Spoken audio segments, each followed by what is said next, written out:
Hello and welcome to episode I've lost track of Nuffink and Like It, the FWA on TV podcast. What are we, number 9? Somebody tell me. Blank faces, awesome. Let's say it's number 9. I am your accidental roast, Kieran Lefort, and joining me, as always, Graps Master Sexay, Andy Ogden. Andy, how you doing? I'll do, Kieran. Doing very well, thank you, you swinging het cat. And, of course, Scottish too hottish, Eddie Sideburns. Eddie, how are you? Ready to get down to this funky party with this funky music, baby. Let's go. Oh, I'm so happy. Let's get this going. Alrighty. We are going to be reviewing Revival, which is technically not an FWA show, but we'll sort of get into that, I suppose. But before that, we are going to welcome our first ever guest to the show. Sweet baby Jesus, the voice of the FWA is here. Mark Priest, known to the real world as Alan Boon. Alan/Mark, how you doing? I'm all right, yeah. I've been enjoying the pod. Been waiting for my invitation to come on to agree with just about everything you've said about me in the course of the last few months. So, yeah, let's get on with it. Well, I mean, I was thinking about that. I was thinking about, like, it's gonna sound like I should be on some kind of intellectual show instead, like how the basis of humour has sort of changed over the last 20 years, like what is acceptable to say has changed, and how wrestling commentary has changed. Because when you were doing this, like by yourself, it must be said, wrestling commentary and what was quote-unquote good wrestling commentary was Jim Ross and the King being disgusting for 2 hours every Monday night, really, wasn't it? I mean, it was, yeah. I think my biggest influence, and I think you saw a little bit of it in there, was Joey Styles doing ECW because, of course, he was a solo commentator. Yeah. As I think you pointed out in the first episode, I was never meant to be the commentator for this show. I was brought in as the colour guy, the Jerry Lawler, for Ross Hutchison's play-by-play man. But things took over and I eventually found myself in control of this entire show. And if you listen to those first few episodes, I'm virtually quoting the Day-to-Day and Brass Eye because that's what I'm going for in my head. It's kind of, I've got to be funny. As I loosened up a bit, I did start to come into my own humour a little bit, but there is always that thing that you fall into, and it's kind of like, I've got to give a bit of a heel perspective here, along with the play-by-play commentary. And sometimes you just pick the easy targets, like the Colombians. Yeah, you just seem to have a vendetta against the entire country. Have you ever been to Colombia? I have not, no. I'm sure it's lovely. I mean, life is very cheap there, I hear. Apparently. I don't think you'll be eligible for the visa there. Just don't apply under the work name and you'll be fine. Yeah, it's fine. Yeah. I was going to ask you, like, how did you become a wrestling fan in the first place? So my path to becoming a wrestling fan is quite different to a lot of people's, in that I watched it on and off when I was a kid. Which was the World of Sport era. But to me, it wasn't anything that really captured me. I went to my first show when I was 17 or 18 for a laugh, just at the local community centre. And we got a main event of Giant Haystacks versus Steve Regal, which was... Was it one of his top 5 matches that he's ever had? Oh, do you know what? It was a great evening. That evening could fill a podcast on its own. It was just the most surreal evening. My favourite moment was when Haystacks came out. This old lady in the row behind us stood up and shouted, "Piss off, Haystacks!" And he just leant over, blocked out the light. He was so big, and just went, "Fuck off." It was amazing. So yeah, I went to that. But then in about 91, I think it was, I got Sky. And This coincided with all my friends going off to university and me not.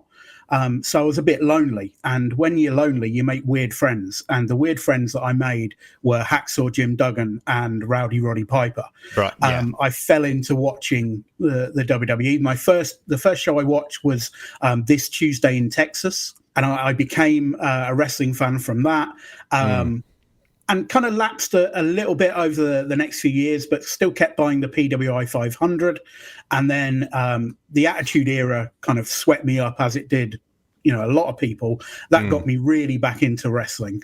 And I say sort of 96, autumn 96, that was when I really got back into it. And that was the start of the fandom that led me into the FWA. Yeah. And so how did you end up involved in wrestling? And if the story is any different, how did you end up involved with the FWA?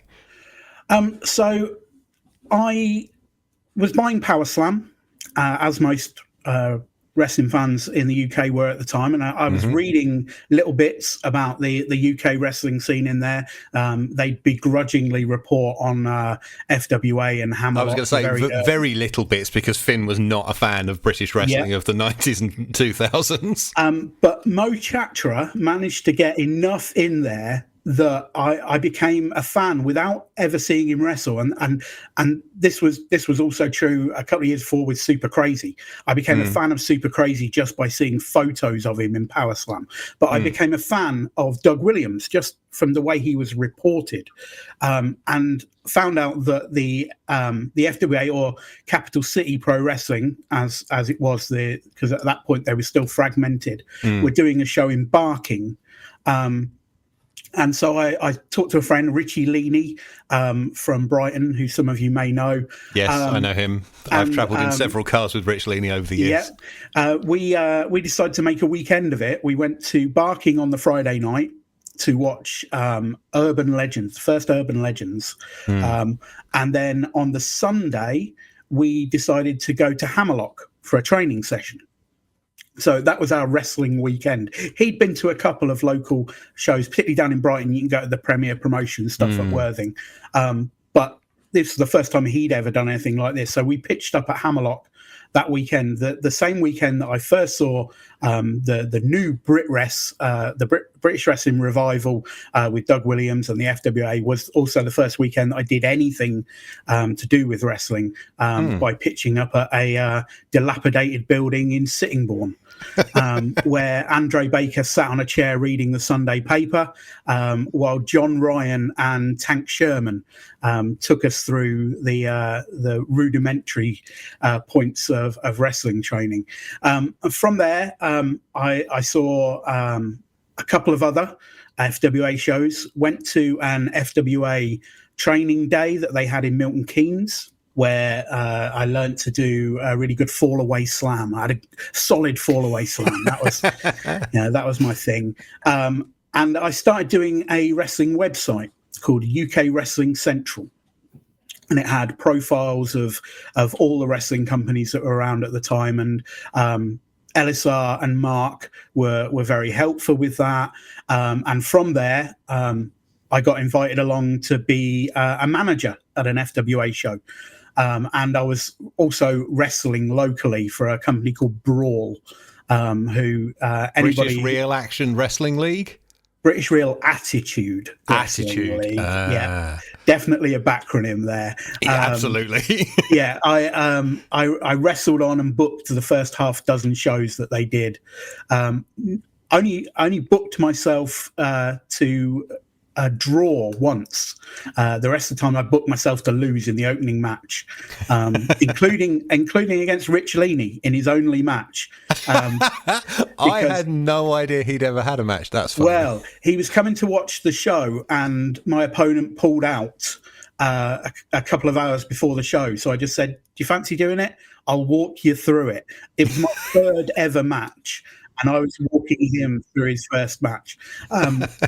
So that was the kind of thing. But anyway, although I enjoyed being a wrestler, I wasn't very good at it at all. So I thought that my talents lay more in the management side. I've always been able to talk. So I did that. And then eventually that led to me getting involved in the FWA. And I was a manager for Bad Company on an FWA show on No Surprises 2, I think. Bad Company were Brandon Thomas and Carnage. who was a guy called John from Birmingham. So that was my first entry into it, and I just kept getting with more names and more. like Carnage and Destruction, always like Nigel from Leeds or John from Birmingham in real life, aren't they?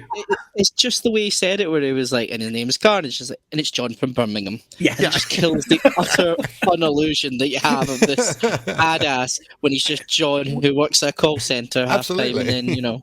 Whenever I hear that name Carnage, it's that lad from Germany. So he must be like, I don't know, Schaefer from fucking Schalke or something.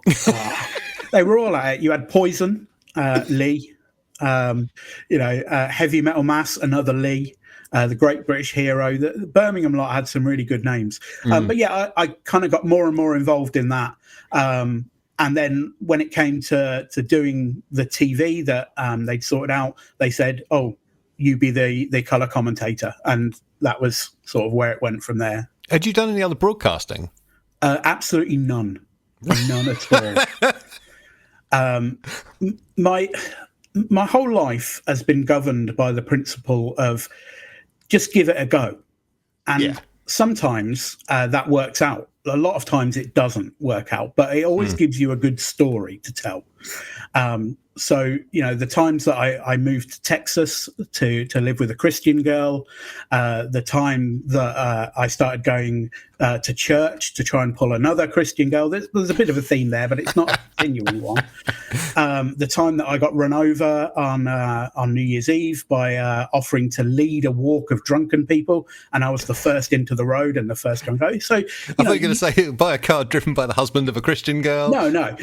So you just think, shall I do this? Yeah, why not? Give it a go. Okay. And you don't often think about whether you actually can do it or whether you should do it. You just get on and do it, and sometimes it works out. And I am quite proud of what we did with the FWA. Obviously, we're 25 years down the line almost, but there was some good stuff there, and I'm glad I gave it a go. I mean, if we didn't think there was some good stuff there, we wouldn't have started this show to start with, to be honest. Well, no. So what was the process of recording the commentary for the Portsmouth show? Is it, as I suspect, sitting on LSR's sofa, watching a tape, talking into a microphone? Yes, except for the sofa bit. So as you could hear, the original plan was to tape commentary live. Yes. So those first 6 shows, there is commentary in the background, which you can still hear on some of the broadcasts. Yeah, I think it's just because it's coming through the mics on the cameras. Yeah, exactly. So the first 4 shows I'm there with Ross, and then the last 2 I'm there on my own. And then I got a call from LSR to say him and Ralph had a chat, and they decided that they should re-record the commentary, but just with me doing it. I didn't give Ross a second thought, I'll admit that. I'm still stinging from the time he tried to give me advice about cutting a promo once, when it's right, Ross Hutchison trying to give me advice. I don't need advice, I just get out there and do it. So I did the job. I went down to LSR's flat in Barons Court in West London, sat on an office chair in front of his computer, and watched the footage as he'd put it together on the screen, and Ralph pressed record on his little recording machine. And that was how we did it. This is all sounding very familiar. How we did the entire run. Sometimes it was in Ralph's house in Birmingham. Sometimes it was in LSR's flat in London. But yeah, that was pretty much the way of doing it. It's really funny how all these years later, sorry Eddie, I can still remember the layout of LSR's flat, and like when it's appeared on TV, such as like the Scream skit with Johnny Storm. It's like I know exactly the geography of that flat. It's so I can still remember like that deep red color of the wall as well. Yeah, very bizarre. I don't know if now you mentioned that. I've got that colour in my living room at the moment. I don't know if that's subconscious. It's a bit like Andy's T-shirt. I'm going to say it's not like that house off changing rooms where that couple turned up. It's like, oh, fucking hell, Lawrence Llewellyn. There is something about that flat as well. That LSR did a couple of feature films before he did the FWA stuff. One of which, Witchcraft IX, we watched in Spanish at his house because he couldn't find the English copy. And I thoroughly loved it in Spanish. But he did another one with Emily Booth. Yes. Older listeners to the show will know Emily Booth. And she takes a bath in the film, in his bath, in his flat. So that was quite surreal watching him saying, right, sit down and watch this film. And it's like, have I just gone for a wee next to where Emily Booth is taking a bath? Emily Booth is directly responsible for me accidentally touching Bruce Willis. And I'll just leave that there and not explain the rest of it. Eddie, I interrupted you. Please, what were you going to ask? So, I was just going to ask, in terms of preparation for the commentary, when you were there, were you being given notes by LSR and Ralph kind of what to say and what direction kind of lean into things? Or kind of how was that kind of going about? No. It was basically because by that point, I wasn't wholly booking stuff, but I was blocking stuff out for TV for LSR. Okay. So that was one of my jobs that LSR gave me, was to look at what we had in the booking of the show coming up and what would go in each episode and what stories we would tell.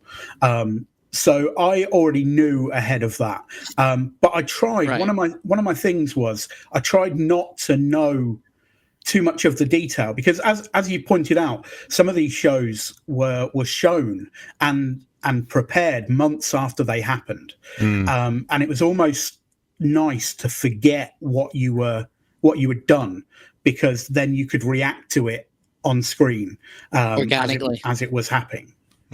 Yeah, an organic reaction. Yeah. And then there's times, I think, where you have kind of shown that complete organic reaction from what we've seen.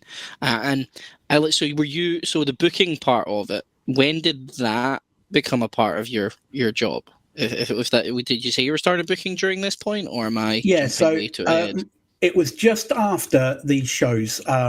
We did No Surprises 3, which was the one that the Blue Meanie didn't turn up for. Genuinely, he couldn't get a flight over. There was some issue that he couldn't get a flight, but so little Guido fits in hand luggage, so he can come. Yeah, and I was really stoked to be given the book, although probably no one else wanted it. LSR was happy doing his TV. Alex had only just come back to the company after being away with UWA and then UCW. Kev and Mark were kind of almost wholly concentrating on the wrestling parts even then. So I think I just got it by default. And I remember, as you do, walking into the locker room, there were only a couple of people in there, and go, lads, I've got the book. And Guy Thunder just looked like I was a piece of shit. And he disappeared soon after. It had nothing to do with that. But yeah, it's all making sense now. Shamberg died because Priest didn't like him. Okay, it was basically from No Surprises 3 onwards. Then Alex brought Dino in, and as Kieran will attest to, Dino has his own ideas of how to do things. So he would, and generally you do them. Yeah, he would parcel off his little bit of the of the show for that, and then eventually I stepped away because we'll probably talk about it later, but I handed over, by which point I don't think they needed me, because the storyline that we'd built was the old school thing versus new school, which was just, it was under its own steam at that point. I think I said on the show quickly that feud had one of the best segments I think I've seen. Oh yeah, we were all big fans of the Let's Set Alex on Fire segment, for different reasons. Yeah, some of us were invested. Others just want to see him on fire. Because I think you left commentary, didn't you? Alan? So actually, I didn't know if because, like I say, when I was watching it, I wasn't entirely sure what LSR had put into the episode of the footage. So I did the commentary bit, because on the night I'd come out through the gates, and you can't see it, but it was me waving the cavalry out to save Alex, because I'd had enough. And that's entirely my decision to do that. As again, Kieran will probably attest to, so many people book their own angles in this kind of thing. And so we carried it on the commentary as well, with me saying, right, I've had enough. I've got to go and sort this out. As it turned out, I wasn't on the footage. But there we go. A bit of consistency but you covered yourself in case you were. Yeah. So as we're going to talk about revival today, should we pivot towards revival? When did the rumblings of that show being a thing start? So it was the summer before, when Tommy Boyd's son got into wrestling. Tommy Boyd's son decided he was a wrestling fan. He showed his dad. His dad thought it was great. I'd heard his son and his mates all talking about it, thought this might be an angle for my show on Saturday nights on TalkSport. So he turned the first hour of his 2-hour show on TalkSport over to Wrestling Talk, and cast around, probably read Power Slam, and saw Alex Shane, and invited Alex in, and then it virtually became the Tommy and Alex show. And as you know, Tommy made some comments about the royal family, and Alex eventually took over the show. Tommy didn't have a job anymore. Yes. No. So it kind of grew from there, and then it was kind of September, October that the first rumblings that Tommy wanted to do a show were. He became obsessed at that point with bringing British wrestling back to TV. Right. That was his mission. I think a lot of people have had that obsession. Of course, yeah, of course. I got a job through people having that obsession, so I'm not complaining too much. And so he started talking about putting on a show, and my memory of it is that it all came together quite quickly. I think somewhere online is there's an archive of old FWA newsletters, and I think if you look through those, it's not too many months before the show happens that it's announced, and to have it at a place like Crystal Palace at such short notice was amazing. But it grew under its own momentum, and he got the deal for the pilot with Bravo. He brought in a producer for the show, and the producer, and Andy's possibly the only person who will recognise this name in association with Tommy Boyd, was Mick Robinson, the other one from Magpie with Tommy Boyd and Jenny Handley. Yeah. So, yeah, it was another of the Magpie crew who produced the show, and they sort of eventually put it together. And then it was kind of understood that the FWA would provide the wrestling part of it. But because Tommy wanted to be the man that brought British wrestling back to TV, it couldn't necessarily be the FWA. Hence, it went under a different name. And I presume if we'd gotten the TV deal afterwards, what the FWA was outside of that TV probably would have pivoted around to match what it was on TV. The branding. Yeah, shame nobody told the person who packed the turnbuckle pads that all had FWA printed on them, though. Well, yes. Yes. I was going to ask about the name itself because when it's SWAT. Yes. Supreme Wrestling Alliance Tour. Yeah. It's that ran one show. Yeah. Hey, we printed a lovely looking programme. And a horrible looking T-shirt. Of which I've still got both somewhere. I've also got my laminate somewhere as well from that. But yeah, so that's kind of how it came about. And then, yeah, it was left to us to kind of book the show, which was done in stages in that I submitted the original draft. Then Dino submitted his own draft, and most of Dino's draft stayed and most of mine went. Right. So, and there were disagreements. There were sometimes heated disagreements, particularly about Alex's role on the show.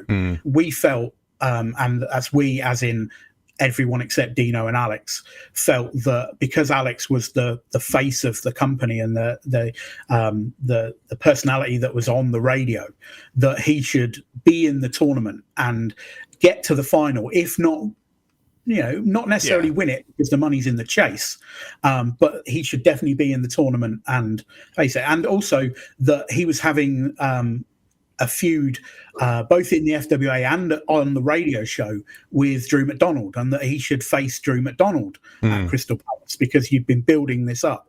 But Alex decided he wanted a good match rather than face Drew, and picked Scott Parker.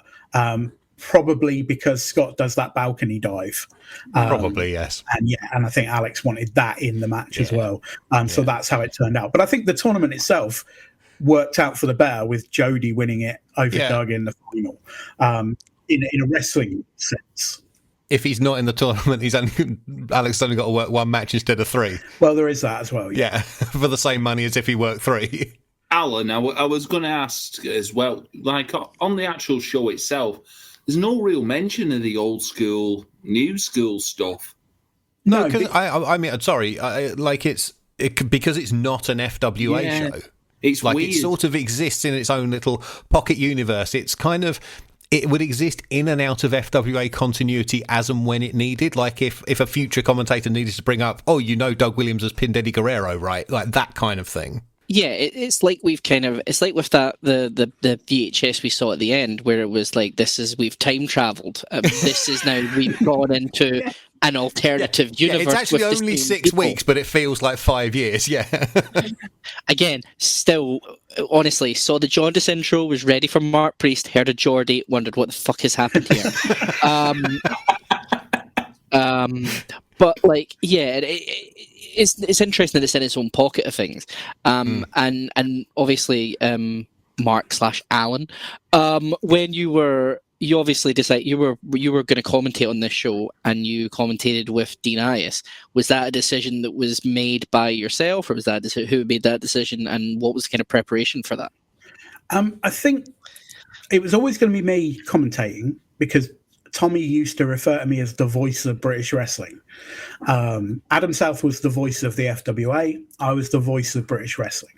And so it was always going to be me commentating the show.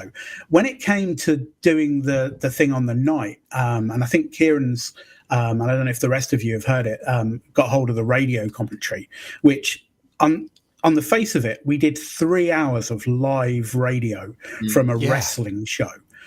Which is just the most insane thing. Dean often tells the story that he had no plans to be on the commentary team, that he was just asked to do it minutes before. I think that was probably down to me absolutely bricking it at the thought of helming 3 hours of live radio on my own. When I'd never done anything like that before. And so Dean came in to sit in on the radio commentary with me, and again, it was just kind of luck, really. They thought that we had some good chemistry, and I think we did. We knew each other quite well by then, and we bounced off each other quite well. And I was able to play that more play-by-play role with him providing the colour, and I felt a lot better about that. And then so when it came to recording the TV commentary, which we did about a month later in Soho, in Dean Street, one of the studios down there, I had a lovely club sandwich for lunch that day. That's what I remember about that. Dean was invited along, and it just became the pair of us for that. Yeah, so I actually got a message from Dean about this. He says, I was just there to help out. I was an audience mic runner for the pre-show fans Q&A, and I was chatting with Alan beforehand, wandered up with him to the booth, and basically nobody threw me out. He says, I was initially brought into the FWA to commentate, and the idea was for me to briefly manage to establish me as a heel character, but the managing went so well I stayed doing that. He then said we had to go to a TV studio in Soho to record the commentary for the Cut to Bits Bravo edit. We got paid TV production rates rather than British wrestling rates, and it remains the largest amount of money I've ever been paid for a single day's work in the wrestling business for 14 years. Yep. we got paid £200 Yeah. a day's work. Jesus. Bloody hell. Yeah. That's 2002 money as well. Yeah. And that was £200 more than I'd ever earned working for the FWA. That's probably earning more money than some people in 2024 on the Brit scene. Yeah. Yeah, it is. I mean, at least he probably got an invoice with it, and he actually got it on time instead of in an envelope. Do you know, it's really weird because maybe we'll get to talk about it later, but that led into a little bit more TV work for me. Okay. And that also came with its invoices and proper. And I was so worried about the tax man that I kept those invoices for 7 years. Because I contacted... As a former production freelancer myself, I can tell you I have got a filing cabinet full of receipts. Well, I rang up the tax man and said, what do I do about this? And he said, have you got another job? And I said, yeah. He said, well, we'll catch up with you. And they never did. So I presume the statute of limitations has run out on that. But perhaps not. Perhaps you'll see me on the news. You're fine. I think you're fine. Bravo's dead, so, no one will run anything. Yeah. I particularly got a chuckle out of Dean dropping you in it on live national radio with Eddie Guerrero going for the gory special. Mark, tell everybody what that is. Yeah, it was playful. Problematic at times for me because again, it was my name on the tin. It was over to Mark Priest at the Crystal Palace Arena. I think I held it together quite well. There is one point where instead of throwing to the Sky News Centre, I throw to the Sky Sports Nenter, and that's stuck with me for 22 years. Just that one mistake. But one of the weirdest things about doing that radio commentary was for a large amount of the time that we were on air, there was no wrestling happening. Yeah, I was saying that. So I was thinking that, like, you kind of got screwed over. You go live at the end of one match. So the radio commentary starts at the end of Eddie Guerrero versus Scott Parker. So one of the first things the audience gets to hear is Alex Shane's run-in, conveniently enough. And then you have to fill half an hour of an interval where there's no wrestling going on. And they keep making you chuck to ad breaks in the news. It was a baptism of fire. Yeah. I did a little bit of live hospital radio after that, and that was easy. It was I'd been live on Talk Sport, Yeah. So when it came to the TV versions, how many runs at it did you get? Was it just like, here's the tape for 2 hours talk, or did you like go back and do pickups? Did you do more than one run through and they cut it together? How did that work? It was a single run through, but when they didn't like something or wanted us to redo something, they just stopped and said, can we go at that again? Oh, it's like doing one of these episodes. Yeah, pretty much. Yeah. As I remember, that it was pretty much all one take. We pretty much had it down. There was one bit where they objected to me saying my arse. So I was saying something like, bravery, my arse. And they said, oh, no, can you not say that? So I had to say bravery, my eye, or something. I had to switch that. But that was the only thing that I think we really had to redo. Other than that, it was, really smooth. Just a morning's work. Just working through. Lovely club sandwich, £200. There you go. See you on Bravo in a month. I think from the outside, Revival was looked at as a success. So it's a big British show. It's critically acclaimed. It's on reasonably easy to access national TV. It was on national radio, but I kind of get the sense it was a bit of a failure. What do you think actually came out of it that was good for the FWA and for British wrestling? So there's two ways of looking at it. That if you look at what came out of it in terms of Revival and its stated aim, the stated aim for Revival was to get British wrestling back on TV, to get a series, a continuing series on TV. And so the Bravo show was a pilot, and it was a pilot that didn't get picked up. So from that point of view, you can say that it was a failure. However, if you look at the successes of it, certainly from the FWA's point of view, if not from a Tommy Boyd point of view, it was the biggest crowd, biggest independent wrestling crowd outside of Norwich. I have to give that qualifier because they will always come back and say, well, Fightmare in 2001 drew 50,000. So I wonder who's going to make that comment. Oh, Yeah, 50,000, but with 15,000 teeth between them. Yeah. So it was a really big crowd at a legitimate venue. It brought so many people who became fans at that time. They will say that the Revival was their first show. So it brought in a lot of new fans there. From you can see the TV started to do that as well, with the tape trading audience started to come along when we started doing the regular TV tapes that Strong Style released, because you noticed that first Harrow show, from that first Harrow show to the second Harrow show, it's double, maybe 3 times the crowd. There is no room to move at that second Harrow show. It's only because they moved the hard cam to a stupid place, whereas it should have been above the entrance where it was for the first one, so you could see all of them. But yeah, it's absolutely packed, isn't it? Yeah. So the momentum kept building. Revival took it over the top. We were lucky as well at that time that we had. What was the name of the wrestling magazine? Was it just TWM? Was it the wrestling magazine? Was it, or was it one of the actor related ones, like Wow and Pow? Yeah. One of the ones that Phil Austin would write for. I can never remember what came when. Yeah, we were getting coverage in there as well. Yeah, Power Slam was begrudgingly covering us because we were getting to the point where they couldn't not. And so when it did all kind of fall apart in terms of the Tommy Boyd Revival project, the FWA was there to pick up the pieces. And so you had a company that before Revival, although it was building before Revival, but you look at the FWA before and after Revival, and they're almost a different company because they've picked up thousands of new fans.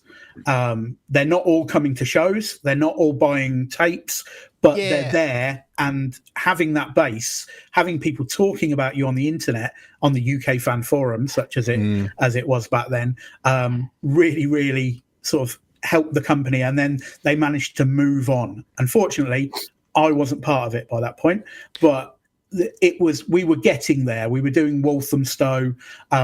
York Hall was in the offing, so it was coming. Yeah, Walthamstow was my first FWA show. Like you're saying, it brought in a whole load of new fans, but the FWA doesn't come close to this attendance again until British Uprising 3. No, which is 2.5 years later. Fuck. Yeah. Now I've put a massive downer on that. So are you okay with talking about why you left? Yeah, I mean, there's 2 reasons really. The main reason is that we were all pinning our hopes on Revival being a thing. We were hoping that this would be the chance for us to be able to make a living at doing the FWA. It wouldn't be the FWA, but doing what we've been doing for the past couple of years and making absolutely no money, just doing it for petrol money, to actually make it pay. And it didn't happen. Also around that time, I was getting married, and I felt a bit of pressure, although it's not pressure from my wife or anything in that way. She's always been really cool with me doing my stuff, as long as I don't involve her. She's always really cool with... I've had several girlfriends like that. Yeah, you can watch this shit, but I don't need to be in the room. Yeah, just her one mantra throughout our entire time together has been, just don't involve me in your schemes. And so she was cool with it, but I felt a kind of pressure that I'm moving into a new chapter of my life. I need to get a proper job, because at that point I'd just been kind of doing freelance writing and other little bits, and so I got a job working in a library, which meant that I would have to work normal hours and even some weekends, so my time would disappear. And also, if I'm honest, by that point the fun was going out of it a bit. Yeah. Alex had really steamed in and taken control. And, if I'm playing devil's advocate here, he was the big star. So he brought the people in, he brought the name in. But there were little things that were going on that I just didn't like. So people weren't getting paid for the time or the effort, or even sometimes the petrol money.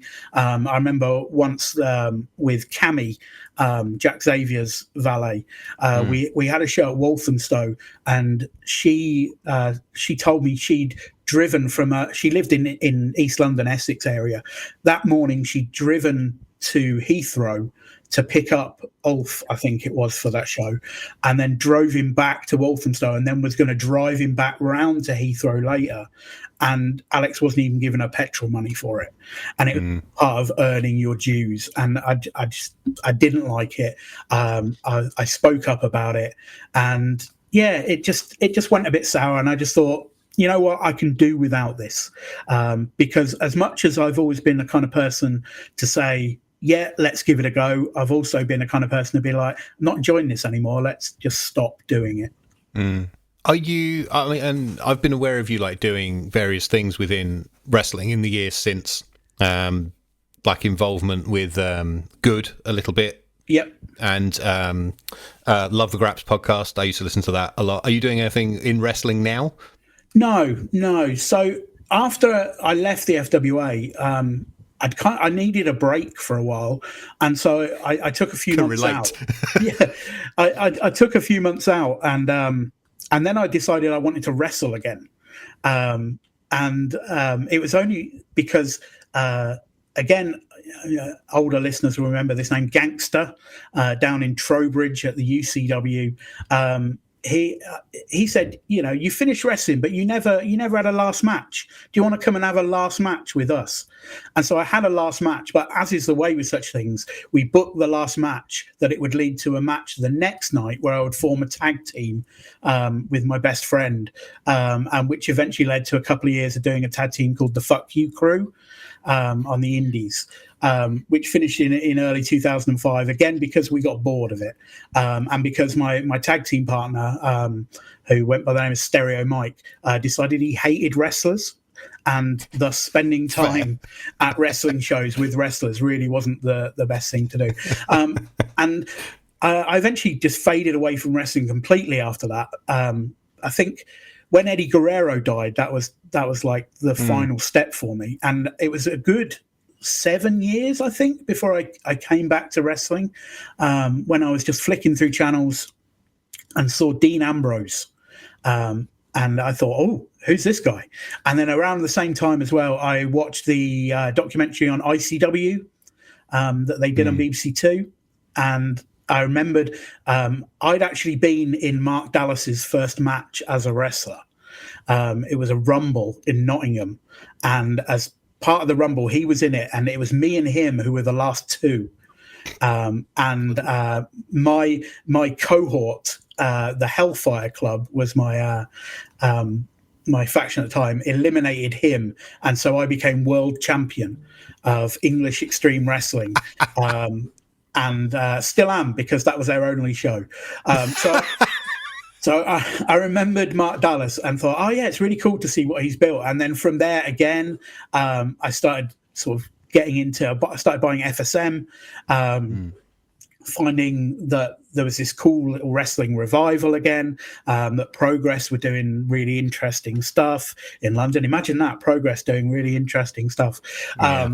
Started going along to that, started going along to Lucha Britannia, met Chris East, who I kind of knew from Northampton, because we were both from Northampton. But then he told me he was starting his own company. He kept me at arm's length for most of that, as he was right to do. But we started the Love the Graps podcast, which had a great time doing, just loved doing it. Met a lot of great people, met Andy through that. Just through meeting people who would just listen to our half-baked reviews of shows on our way home from a show and thought there was something in it. So I always say, to be honest, Alan, I'll always say to yourself, it was an inspiration for Graps and Claps, because it's a similar thing, like an after the show pod and getting like the instant reaction of the show. I always remember walking back from the Electric Ballroom. I think it was me, Jeff, and a few others walking back to London Euston Station, and you and Chris East were in the doorway of Coco's in Camden recording, and you see us bastards coming past going, "Hooray!" Yeah, that's very true. We were recording it there because I was on my way to King's Cross, and he was getting the tube from Mornington Crescent. So the steps of Coco were the perfect place to do that. So yeah, I love doing that. And then Chris moved to London at the beginning of 2020. The pandemic happened, and then wrestling kind of fell apart. Yeah. We came back a little bit after that. But if I'm honest now, it's probably been, I've been to 2 Resurgent shows in the last year. I don't think I've watched any TV wrestling in the last year. And I may be on my way out again. But these things are cyclical. In 6 years' time, I'll be back into wrestling again when there's another Dean Ambrose. Perhaps Dean Ambrose kid. I don't know. How old's his kid now? I think you've got a little while to go there. I've got to ask, any Brian Christopher or Eddie Guerrero stories? Not so much. Eddie Guerrero was lovely. Absolutely so I've fantastic. Heard. Couldn't do enough for you. Same with Lexi Fife, although, you know, a lesser star than Eddie Guerrero. But again, she would do anything that we asked for on the day. Brian Christopher, not so much. And Brian Christopher famously tried to get Eddie Guerrero to go out on the piss with him. And this was Eddie Guerrero, recovering alcoholic. And he had to be kind of taken aside. The two things, the 2 anecdotes that I remember from that show really don't revolve around Eddie and Brian. The first one revolves around Robbie Brookside going on a tirade about people doing loose handshakes in the locker room. He doesn't like the wrestler's handshake. No, didn't like the wrestler's handshake. I knew I liked Robbie. What a man. Yeah. And it was just the most hilarious tirade I've ever heard. And the second one was, as you know, you've watched the show, the Dynamite Kid presented the trophy to Jody. And they kind of brought him out in his wheelchair. And then after it finished, they kind of left him in his wheelchair at the top of the ramp. Oh. And I was kind of stood there sort of watching things being broken down. And I thought, I've got to go over and make conversation with him. But what do you say to the Dynamite Kid? So I just went over and said, thank you for your career. And that was my entire conversation with the legend of British wrestling that was the Dynamite Kid. Alan, I'm gonna ask. You should have asked, have you fix your skybox yet? I don't think he was at that point in his life at that point. Yeah, I don't know. There's a question that's been on my mind because they were in the intro video. Well, I think one of them was in the intro video, and we've been seeing them as we're probably going on. Most important one to me. What did you think of Breed TV? Let's not do the worked version. Let's get the shit version. Come on. I really enjoyed Breed TV. Thank you very much. That's the Breed were absolutely lovely and still are absolutely lovely people. I've seen Paul Ash a few times in recent years because he runs a company in Hertfordshire. Still an absolutely lovely fella. Phil apparently got much better at wrestling. I don't know about that. Apparently, he did get really good at wrestling. He was doing stuff with Ramwar that became Lucha Britannia eventually. But they were absolutely lovely fellas. They were really, really funny. And we tried to capture their funniness on TV. It didn't always work. And I think a lot of the time it was because our sense of humour that myself and Ralph and the Breed shared possibly wasn't the same sense of humour as everybody else. And so I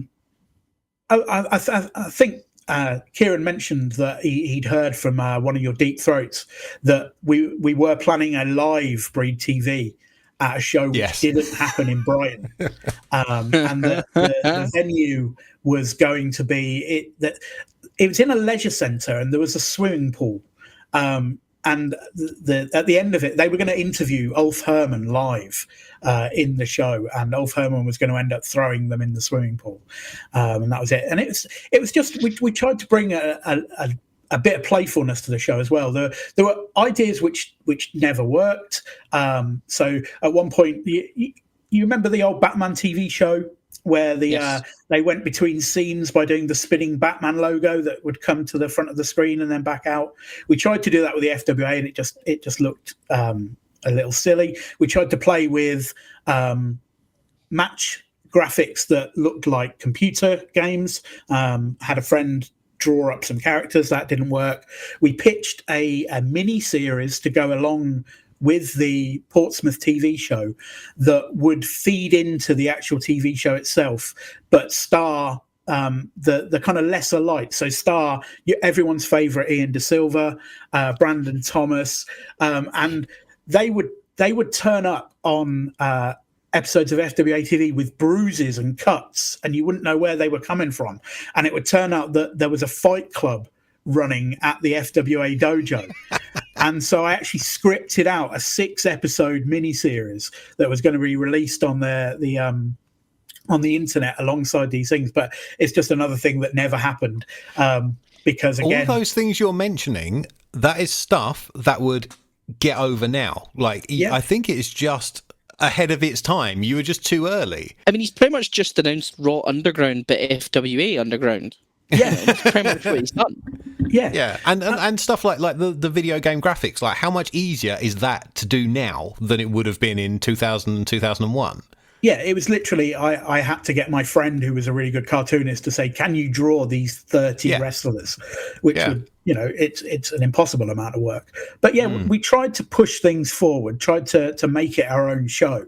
And I mean, the overwhelming thing that you have to realise is, although LSR had some filmmaking experience and Ralph was very good at his music, and the lads to a lesser and sometimes greater extent could wrestle, we were making this shit up as we went along. None of us knew what we were doing. And we were kind of falling into stuff as we went along. Oh, that works. That doesn't work. And you see, we're still making mistakes right up to the end of episode 30. There's still a few bits of that I've been watching along with you guys, and I was like, I'd redo that a different way. I'd redo that a different way. It's just natural, but. This stuff was done 23 years ago. I've got a good friend who listens to the podcast, and sometimes he'll get to an episode of the podcast before I do. And I remember once he sent me a message, and he was like, "Oh, you might want to watch it. They're a bit hard on you this episode." And bless him for doing that. I don't think you were that hard on me, and most of the time your criticisms were absolutely bang on. But also, that was stuff that Mark Priest did 23 years ago, not what Alan Boon is doing now. Yeah, so absolutely. It's very easy to parcel that away and say, this was what we did then. It was good for then, but does it hold up? Sometimes, but, carve it away. Yeah, I think it's worth looking at as like an entertaining time capsule. Yeah, it's a time and a place within British wrestling for sure. I think, like, times, when I've looked back at it and I've listened to some of the stuff that we've said and stuff like that, I kind of understand why your friend would have said we were maybe a little bit too hard, or too harsh. But in the same way, like, again, as we all say, it is a bubble, really, of things. You're one man doing what should have been a 2-person job, really. So, like, you're kind of having to go back between heel and being kind of, face and being this kind of tweener kind of commentator and stuff like that. And you're using your influences like Joey Styles. I have to say, though, before you go, and we'll talk about it obviously as we go into the podcast, you were absolutely great on this revival show. Mm-hmm. There, you and Dean had so much chemistry, and I loved it.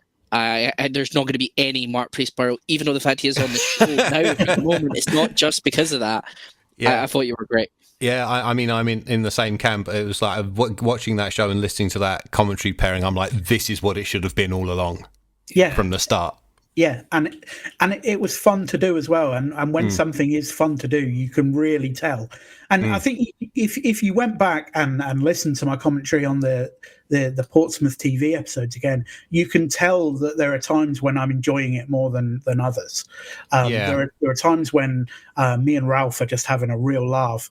I remember there's one bit that we we were trying to work out who the mystery attacker was in one bit, and I used a bit that I don't think any of you picked up was the intro to Hong Kong Phooey, and that was it. That was just me and Ralph just riffing on something there, and it's just when you're enjoying stuff like that, when you're doing it, it's a lot of fun, and it did lead to something quite interesting afterwards, in that once Bravo had passed on the TV show, we were then free to pitch it to somebody else.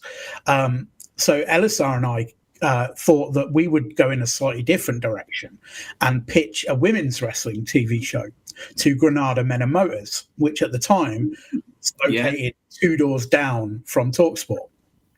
So we were kind of in the neighborhood, and Elisar went along for a meeting. The pitch was called STARS, STARS. We hadn't come up with what the acronym meant at that point. We just thought it would look really good.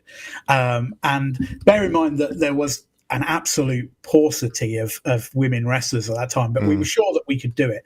But so Elisar went along for the pitch meeting, and they said, "Oh yeah, we're really interested in this. Unfortunately, we've just bought a load of topless boxing footage, but we need a commentator."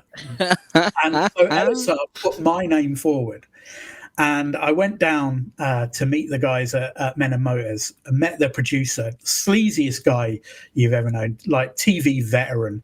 And he paired me with a Canadian girl who'd gone to Men and Motors to see if she could get makeup work. Because she was a makeup artist. She worked for Tony and Guy in her day job, and he liked her voice and picked her to be a co-commentator with me on this topless boxing show that was called Knockout Babes. And I turned up for the first day of doing the commentary for it, and the editor there said, "So what name are you going to use for this show?" And I said, "Well, I've got Mark Priest. It's my stage name." He said, "I'm editing the show and I'm using a false name. You might want to use another name." So I picked the name Dan Herman, who, if any of you are DVDVR veterans, there was a guy called Blockhead Dan, who I was really good friends with on DVDVR, and so I used his name without telling him. Because he lived in the US and was never going to see this. And so I got paid £120 per episode, and each episode took 45 minutes to do. And so my hourly rate was like £160 an hour for this show. And I bought a fridge with the proceeds from this that for years we referred to as my porn fridge.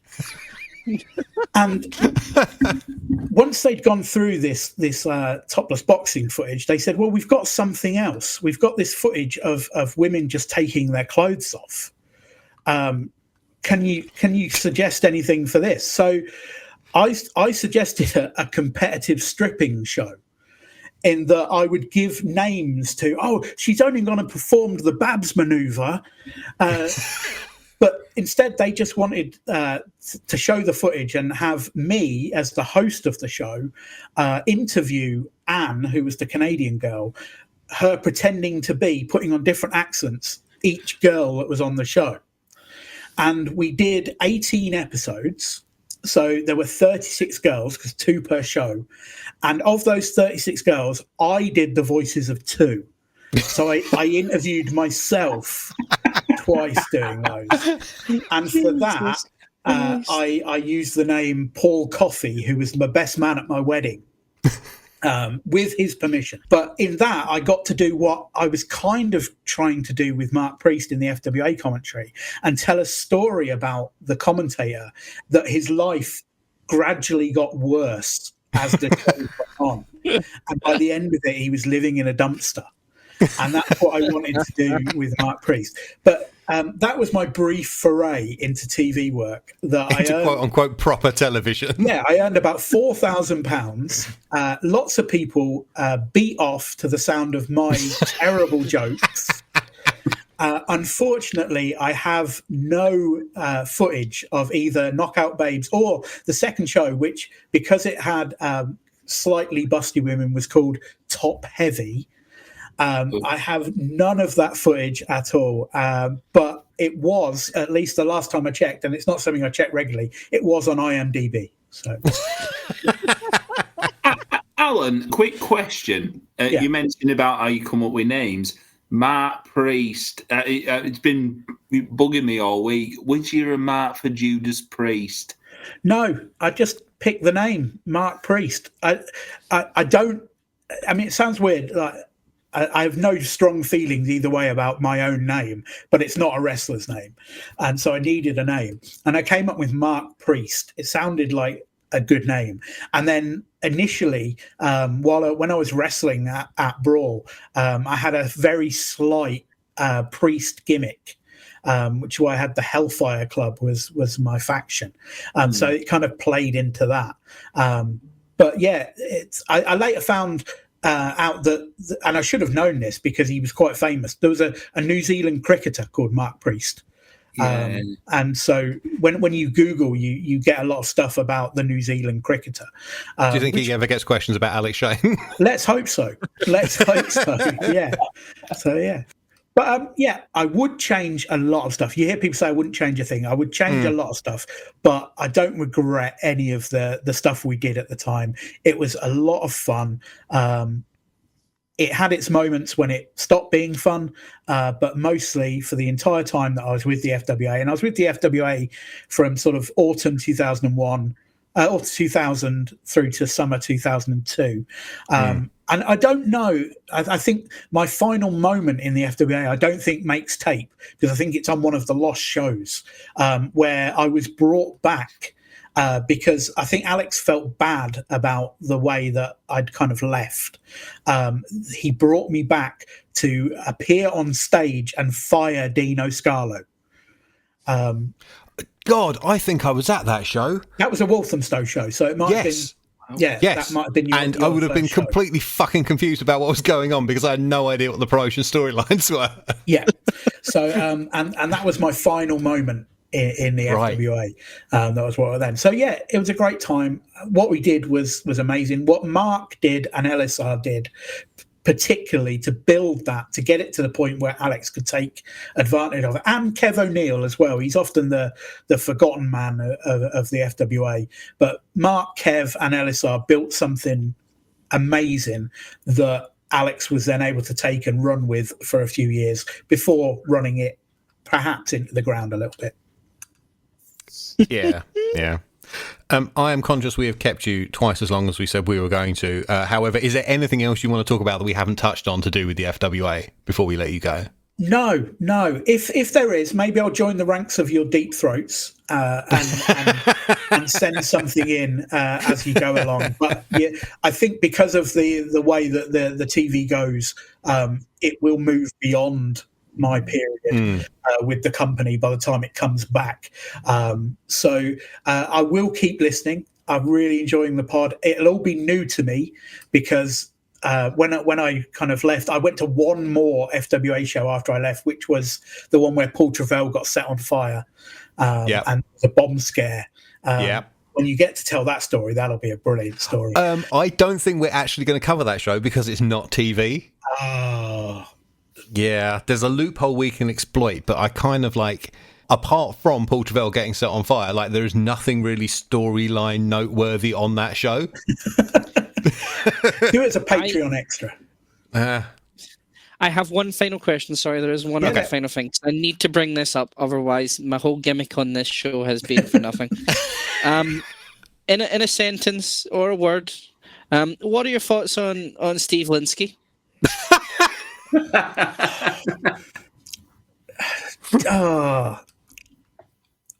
Steve's nice enough. Yeah, I wouldn't trust him, but there are very few people from the FWA at that time that you would trust that much. He was definitely not one of them. As I think his part in maybe disappearing a ring a little bit later for John Farrah's show might have played. I have no idea what we're talking about. That's completely brand new information to me. If you want to tell me more about that, more than willing to slide into my DMs, whether he actually did that or not. But, He was just one of those people that if he was around, he was around. If he wasn't, he wasn't.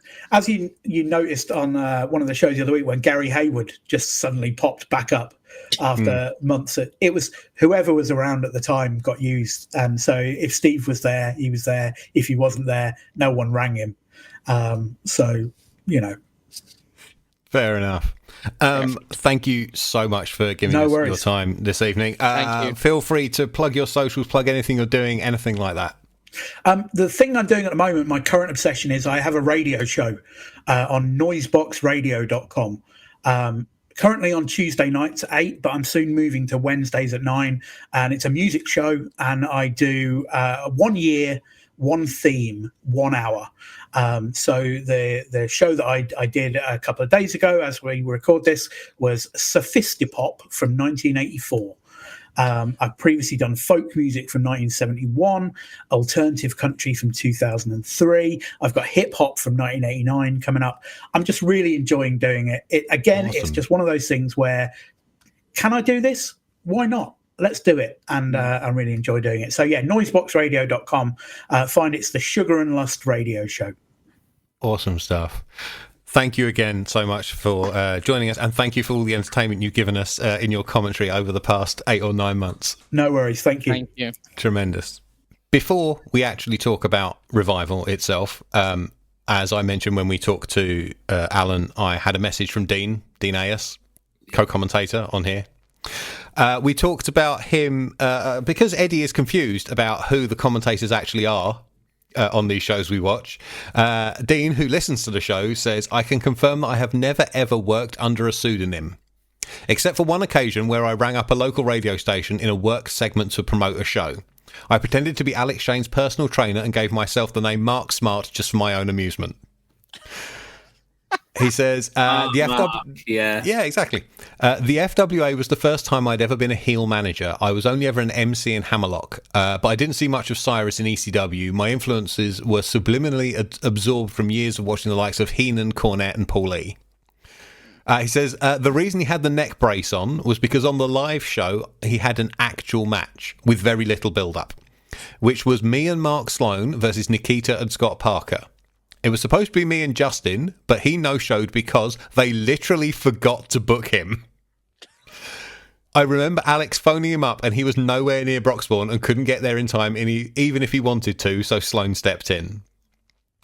Anyway, in a great moment of planning, they put this tag match on directly before the Doug versus Daniels match, meaning that I had to have my manager attire waiting for me backstage so that I could get changed very quickly and then come back out with Daniels for the title match.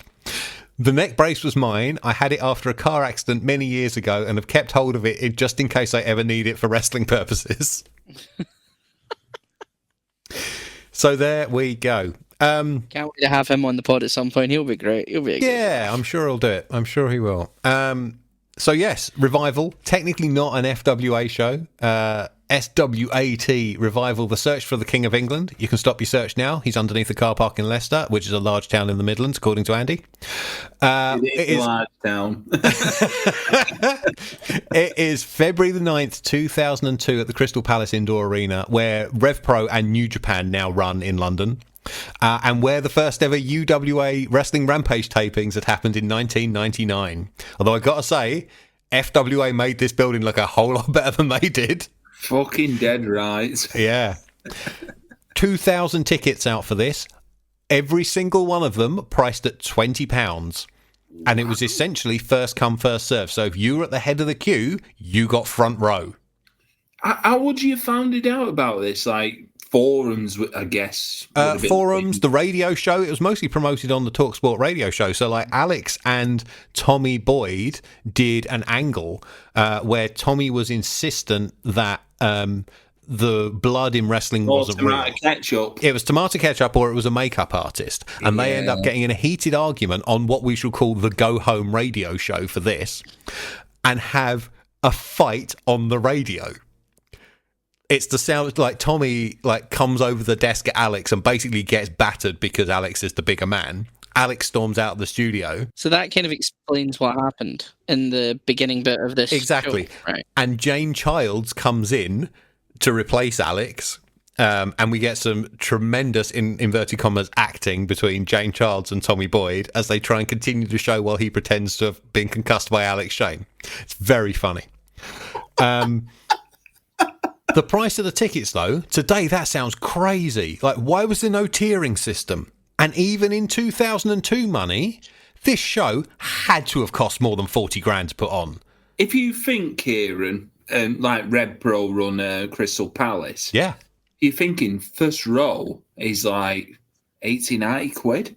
I was going to say, 20 quid is what I pay to sit at the back of Rev Pro at Crystal Palace these days. Yeah. If you go to a show sponsored by Progress and Wrestle Tours, you can spend 90 quid and sit up in, the deep, in the nosebleeds.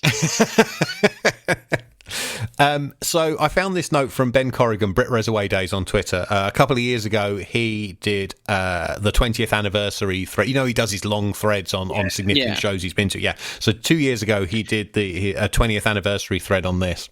And then I got a message saying, why are you unrolling my threads from 2 years ago?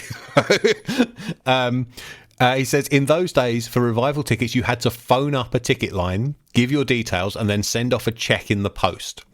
All 2,000 tickets were priced at £20. And he says, if I remember rightly, I phoned, posted my check, and then nothing. No ticket arrived. My check hadn't been cashed. The ticket line were useless, and assuming my check had been lost, I booked another ticket. Guess what happened? Yes, double tickets arrived, and they'd obviously been waiting to cash all the checks in bulk. BritRes. What we had mentioned that this was a big chunk of this was aired live on the radio with Mark and Dean doing commentary, which is, did either of you listen to this? Because we were sent it. Yeah, so with myself, I've not listened to, the audio that was sent back. I listened on the night. Did you? Yes. Wow. So me and our Jeff listened to it on. I've still got the vinyl radio duo set upstairs. And we listened on that. Yeah. In the bedroom for the whole 4 hours. Wow. Fucking great. Because I was, me and Jeff were regular listeners to the the talk radio wrestling show, and it was it was a big.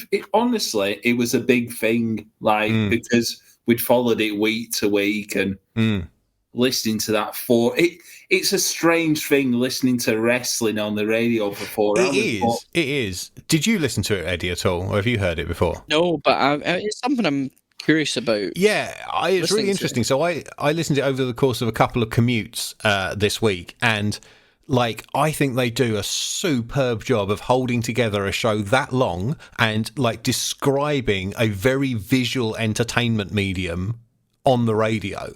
As Alan said, they weren't prepared for it at all. He'd never done anything like that. It just reminds me of I don't know if it's still done now, but it's boxing on the radio and stuff like that. Maybe it's still done quite more often now, but the idea of it just sounds like that, and you have to be so especially with wrestling, you've got to be so kind of specific about what's obviously going on. I mean, and things the best compliment I can give it is it came across like good TV commentary. I didn't have any issues, any trouble visualizing what they were talking about. So I thought they did an excellent job. What we are going to talk about, though, is the version that aired on Bravo on March the 3rd, which at the time, Bravo was quite a good-sized cable and satellite channel in the UK.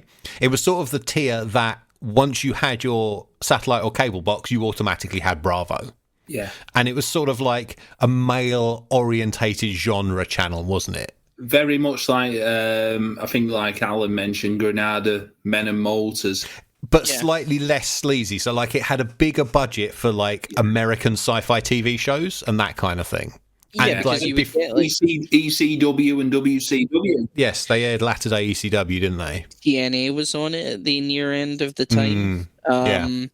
It was Dog the Bounty Hunter. It was kind of had a lot of American kind of, stuff. And it was a shame when it closed, absolutely. But it was one of those kind of, bigger channels. Yeah. So, blood, sweat, and tears. Let's get ready to rumble. a very much Ralph Cardle rock production with exploding opening titles appears on our screen, and then a quote-unquote live intro from Mark Priest and Dean Ayers. Andy, you have mentioned a Mark Priest dragon shirt. Dean Ayers is wearing a proper Jeff Ogden 2000 special, a short sleeve black flame covered shirt, like the Guy Fieri of British wrestling commentary. Yeah, so our Jeff, I'm trying to think. No, he didn't have flame coloured ones, but the dragon shirt, I got one from like an Italian tailor's, which is 2 doors down from the Regal Moon in Rochdale. It's like a corner shop. Mm-hmm. Like near the Regal Moon, and it's been so many different things. And once it was an Italian tailor's, and I remember getting like a dragon sleeve shirt from there. I look the fucking business going into Chicago Rock. Yeah.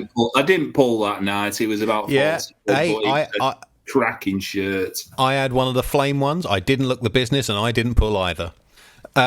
This is going to be big. This is Revival, and then we get a load of set up black and white backstage shots of the wrestlers involved. Did you feel, Kieran, this felt like welcome to the actors of our show? Yeah, it's the opposite of the end of like Dad's Army or LOLO you have been watching. It's like you will be watching, or you might be watching in this case. Yeah, it's like if it was one of those, but it was like a Guy Ritchie movie with like and don't forget 2002, like Snatch, Lock, Stock, Still Big. For it, yeah, exactly. So in order, we get shots of Guy Thunder, Flash Barker, Robbie Brookside, Eddie Guerrero, whose shot looks unplanned and like he's either trying to squeeze out a massive fart or he's turning away from someone who just has. Drew McDonald, Curve, who is doing the Van Damme splits across 2 chairs. Doug Williams, who is upside down doing a neck bridge. Ulf Herman, who spits fire in the fucking dressing room. I can imagine Crystal Palace management having kittens when they found out about that. Scott Parker, Brian Christopher. Pliers, who is trying to take out someone's teeth with a set of pliers while at least 3 people have a casual chat in the background and don't do anything about it. Quick aside about Pliers. This is his last appearance that we will see. And it was confirmed on Twitter this week that he was, in fact, Styx's childhood friend and neighbour. Yeah. Number 12 is Ash, Tyrant, who we haven't seen before and has like contacts, a cyborg quarter face mask and a spiky coat, a bit sort of Legion of Doomy. Jodie Fleisch, Dominator, Alex Shane, and Johnny Storm. Kieran, I was going to ask who the Goths were, and that was Dominator. Put a pin in Tyrant for about 2 years' time. Is this the same Dominator that appeared in like episode 3? Yes, and then went back to his home planet. And he's now just come back like nothing's happened. But remember, this isn't FWA. Oh, okay. But look how different he looks to all the other people. Like, there's all these regular wrestlers, and then there's the 2 blokes who have like ripped their way out of Mad Max. Yeah. 17 wrestlers seems a strange number for a tournament, and 6 of them we will in fact not see again on this show. So the gimmick is all these guys have turned up. There is the Royal Bag, which is a horrible way to describe the Queen. Which is funny, Tommy Boyd pulling out of a Royal Bag, seeing as the Royals got him sacked from top. Yes, yeah. The idea is they've all turned up. They've each got a number in the bag. 8 of them will be drawn out, and that will be the tournament to decide the King of England. So Tommy is in the ring with some ladies, and he will, quote, draw the balls that have been numbered, 1 for each of the men. He will draw 8 numbers. These will determine the quarterfinals, and the last 2 that are drawn will be the first match we see. All the wrestlers come out onto the stage, plus 1 random woman, as Tommy draws the numbers, and ring announcer Justine Gale cross-checks them with the list she has on her clipboard, and each guy steps to the front as they're called. We also get the debut here of what will become the Mark Sloan entrance rig, you know, the trussing with the screens on the stage. That's the first time we've seen those. Get used to them. You're going to see them a lot over the next couple of years. I think they would hire these for a while before Sloan just outright bought the lot and started hiring them out himself to other companies. So we get number 11, Drew McDonald versus number 13, Robbie Brookside. Number 15, Johnny Storm versus number 3, Jodie Fleisch. Number 2, Scott Parker versus number 14, Alex Shane. But wait, as she reads Shane's name, Boyd snatches the mic and declares that number 14 is actually Eddie Guerrero. He screwed Alex Shane for reasons that are unclear if you haven't been listening to the radio show. There's a minor pull apart on stage as Shane goes for Guerrero because there's no way they were bringing over a big ex-WWE star and Alex wasn't going to have some kind of obvious interaction with him. And then we get the final draw, and our opening match is number 16, Flash Barker versus number 7, Doug Williams. And as Tommy Boyd says, gentlemen, let's do it. So the quarterfinals have been, for lack of a better phrase, hacked to shit. Yeah. We are told that we are going to see highlights of the quarterfinals, and then the later stuff will be more complete in full.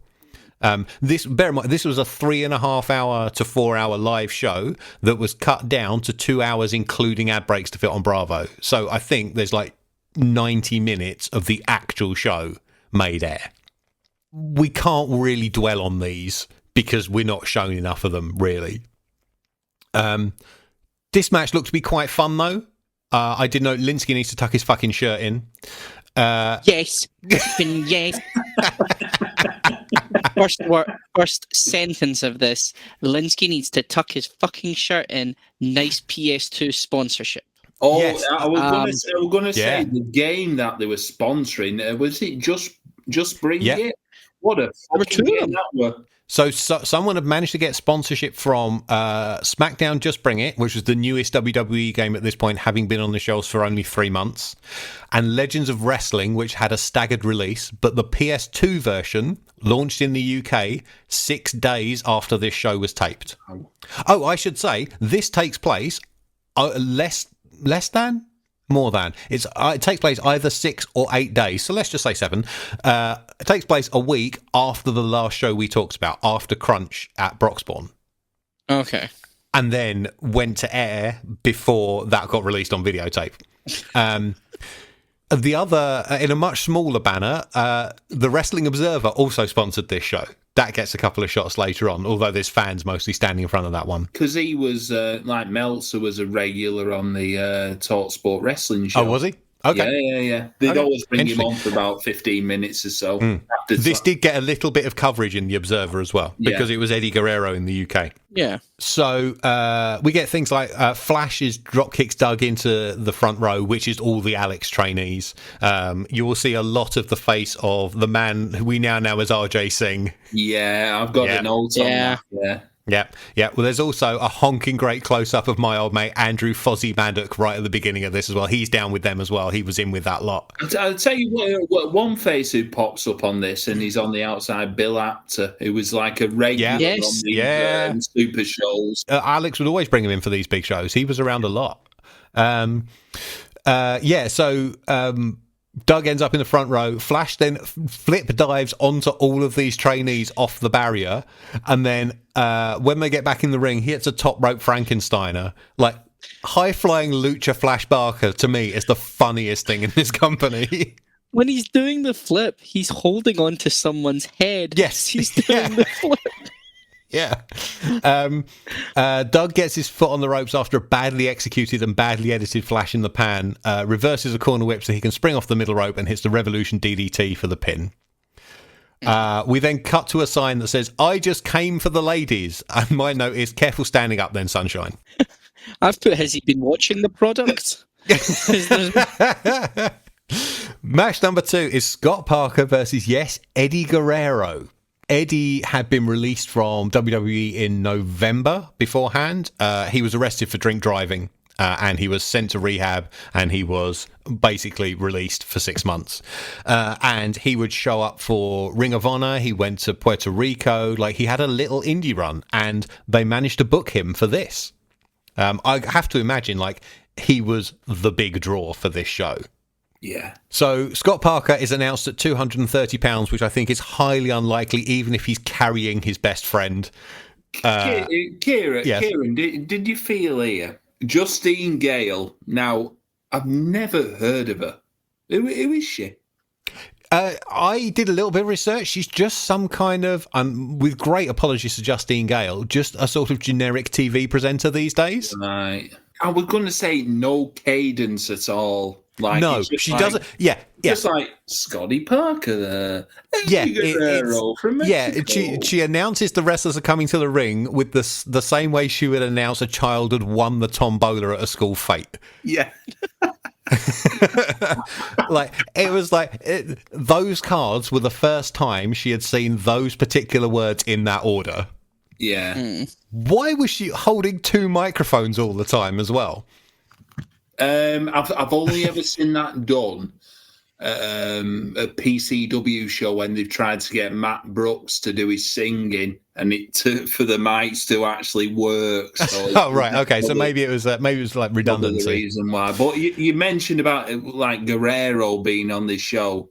Fuck me, if that happened nowadays, my God, it's mate. If Eddie Guerrero showed up on a show today, everybody would be surprised because he's been dead for nearly 20 years. No, but you know what I mean. That level of star.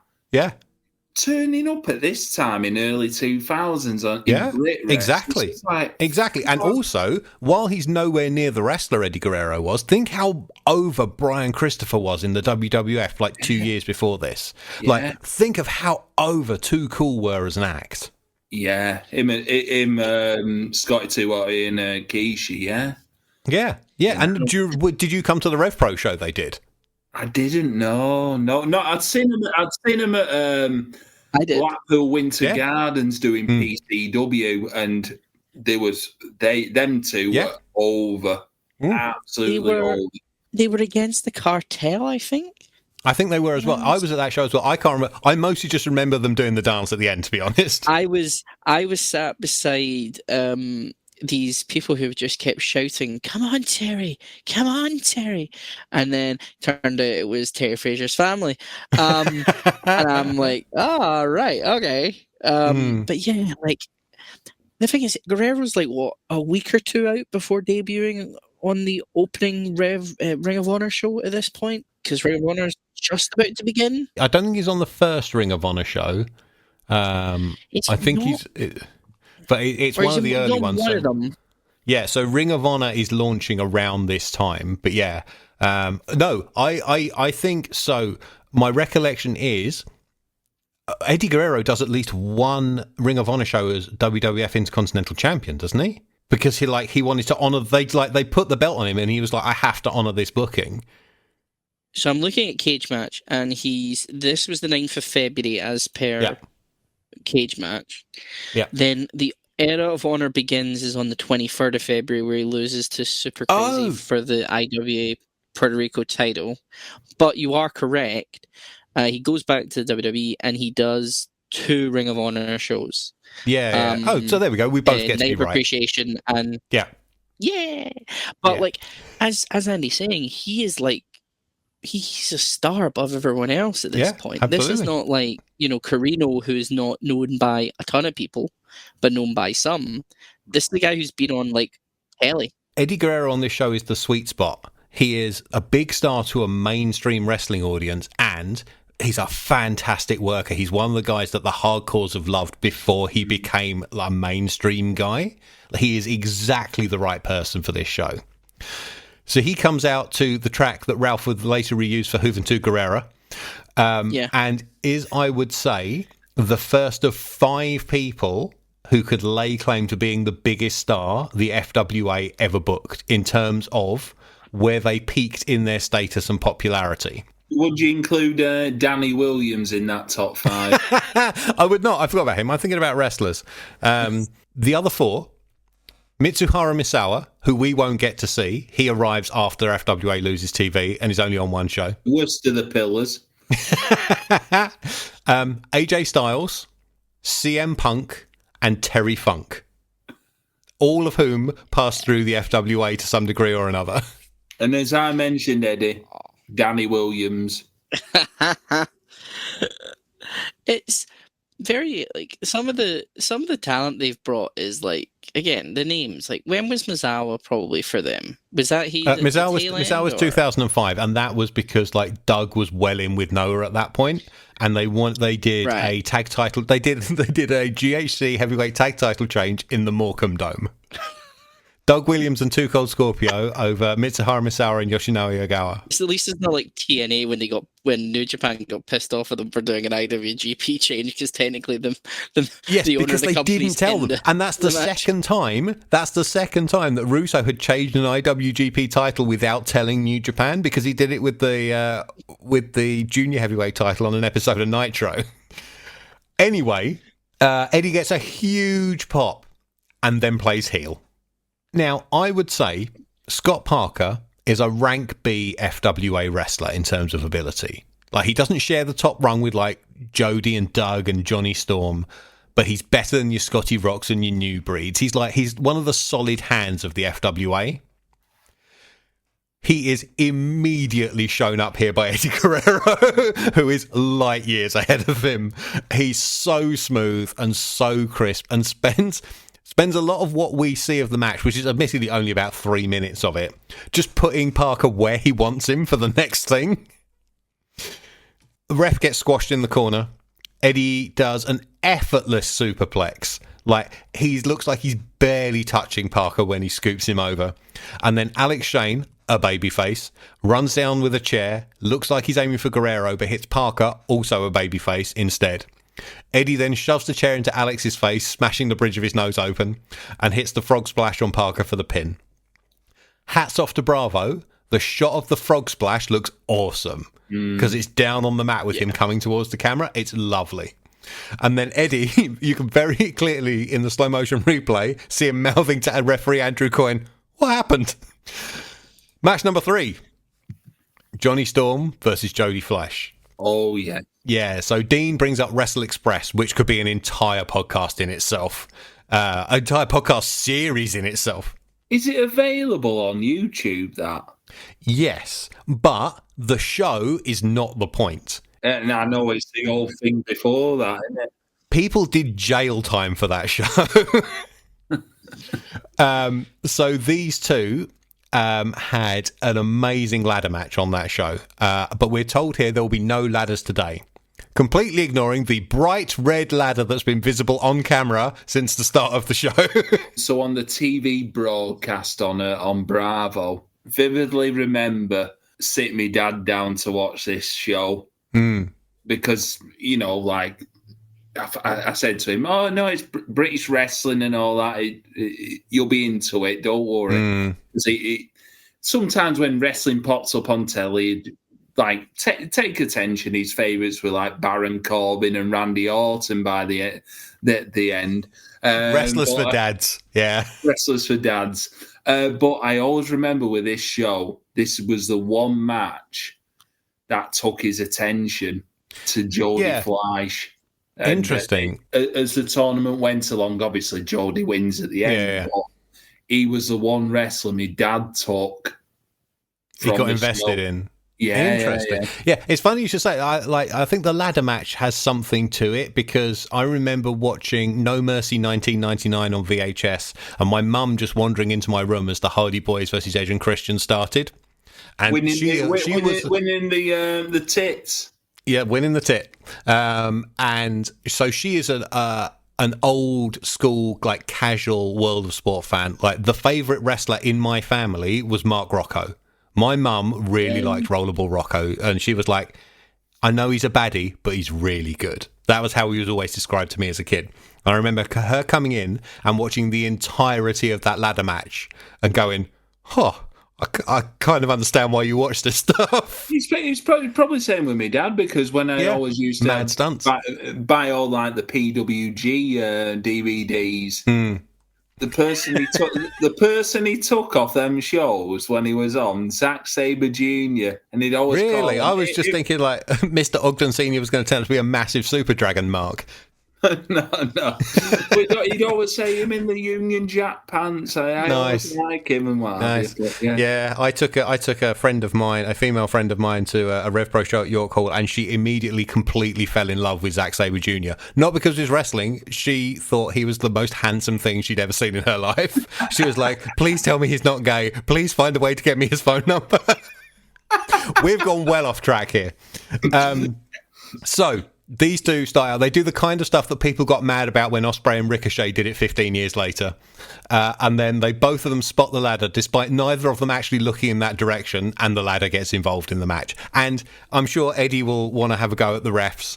That it's fine to just use a ladder in a wrestling match. No, like, I mean, to be fair, the ref bumps that we're about to go for, I mean, I'm pretty sure there's nearly every single match other than maybe this one that has a ref bump. I have a ref bump counter. Yeah, I'm currently on one so far. Yeah, I enjoyed this. This was quite good. There was a bit where it looked like they did some flippy stuff. Yeah. It looked like they did some flippy stuff, and then an edit to the crowd. And then back to it looked like it'd be like 10 minutes later. Yeah. So basically, this went like 10 to 11 minutes live, and it got cut down to 3 for TV. Fucking hell. Okay. Essentially, they do a load of fucking mad shit. Like dives and bumps off the ladder. The one that got me is Jody doing a springboard knee to Johnny's back, and he does a full flip over the top of the ladder in the ring. Yeah. It looks so painful. Johnny turns a springboard Hurricane Rana into a leaping Liger bomb that looks incredible. But Fleisch comes back with the Phoenix 720 DDT, which, if you've never seen it and it goes right, is an amazing move. So essentially, he springboards up to the top rope, turning around as he does so. So he's got his back to the ring when he's on the top rope.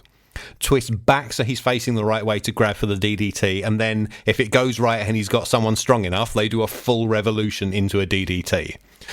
The guy I've seen him do it best with is AJ Styles. Yeah. Where, like, they pulled it off perfectly every time. Supposedly, this brought the house down live.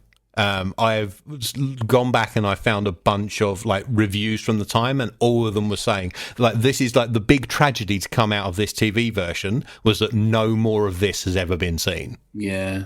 I think with this, what do you say? 13 minutes, you say? Like 10 to 11, yeah. And we get 10 to 11 3. as the full match. And when you see, the 2 matches they do show basically in full later on, which are decent. Yeah. This one is a 3-minute thing. Just think of WWE Speed, what's on Twitter at the moment. But yeah, there's a time capsule from this time.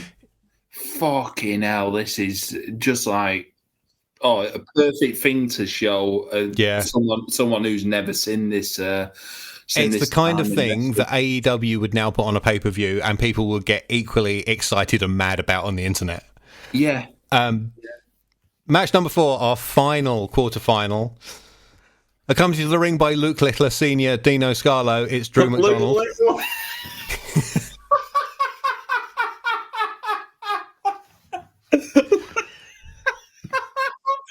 It's even a better comparison that we thought of. Versus honouring the House of Smack, Robbie Brookside. There is nothing to this. Hang on. We'll give him a minute. The bump that Dino takes. The bump that Dino takes is incredible. Yeah. There's nothing to this. So basically, what it is Dino tries to interfere, but Robbie drags him into the ring and sets him up for the Tree of Woe baseball slide, which is one of his signatures. The look on upside down Dino's face is hilarious. It's really funny. Robbie hits his iconoclasm finisher on Drew, but Scarlo pulls him off the cover and gets clobbered, flying off to the floor.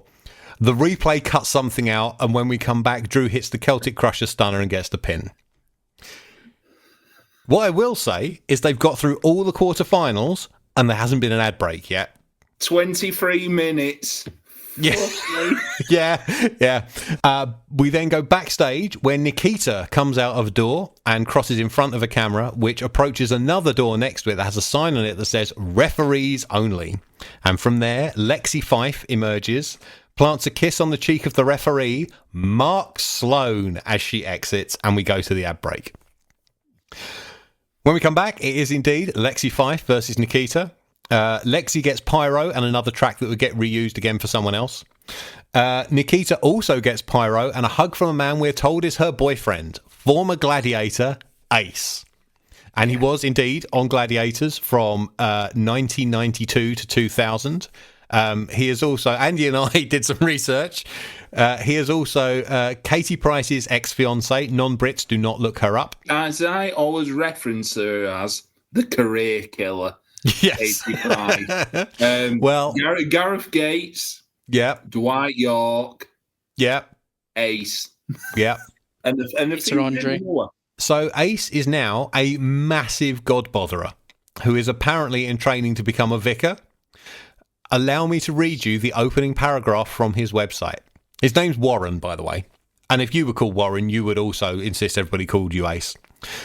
It says, and I'm reading this verbatim, after living the celebrity high lift, yes, lift, Warren, formerly known as Ace from hit TV show Gladiators, and his wife Dion had a radical encounter with Jesus on an alpha course that changed their lives. So, in 2002, though, he was training to become a wrestler. Which is why he's here. The referee for this match is, of course, Mark Sloan, who looks massively uncomfortable with this whole thing. This had to have been a rib on him. Like, convince him that they needed a competent wrestler in there to keep these two on track and then spring the sexual favours storyline on him. It's just the usual heel ref stuff. He counts slow when Nikita is making covers, counts fast for Lexi, blah, blah, blah, blah, blah. And then we keep cutting back to Ace complaining and yelling at Sloan. After one too many bad calls, Ace jumps over the barrier, gets in the ring, and after a bit of hesitation, kicks Sloan in the back of the head. And it then takes him 3 goes to clothesline the poor bastard over the top rope.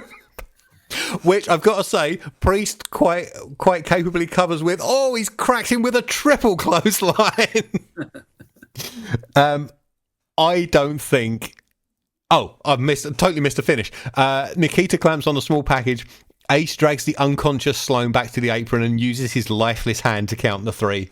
I don't think anybody comes out of this well. Sloan comes off bad. The wrestlers come off bad. Ace looks like an idiot. The poor production crew had to slice this to ribbons because, let's be honest, it was not a good match anyway. If you are a fan of women's wrestling, apologies. This is the only time we see Lexi, and this is the only time for this duration of this podcast that we will see Nikita wrestle another woman. Oh. Yeah. Then No. this is -5-star level of shit. It wasn't good. It sure wasn't good. Yeah. Should we just move on, maybe? Unless anybody has any particular hot takes about this? Nah. No. I was going to say one thing about Matt Sloan. Yeah, go on. They didn't really mention his name, did they? So it's like No, they didn't, because like I said, They this did. is... Oh, okay, so they might have called him referee Mark Sloan, They but came as I said, in the end. this sits outside the Yeah, FWA yeah. universe. Yeah. Yeah, I think that's one of the weird things watching this show. It's like taken away, like, this is not FWA. Yeah. There's another weird one coming up as well later on. So backstage, Drew promo. And I was initially like, Jesus Christ, they haven't cleared the background before they started filming because you can see Jodie Fleisch warming up. But then Drew incorporates him into the promo and he says, "The trick midget will be leaving the building in a body bag." Jodie hears this and goes for him, just as Eddie has heard my impression and is trying to fight me through the screen. And Jodie has to be restrained by Linsky while Drew headbutts various metal things. I'd have had maybe a couple of wrestlers also hold Jodie Fleisch back because he looked a bit silly being carried out of the room just by a referee. And there were plenty of people just hanging around in the background. Kieran, I was just waiting for your impression of what he said last, which was, "I'll slap your ass." He does, doesn't he? Yeah.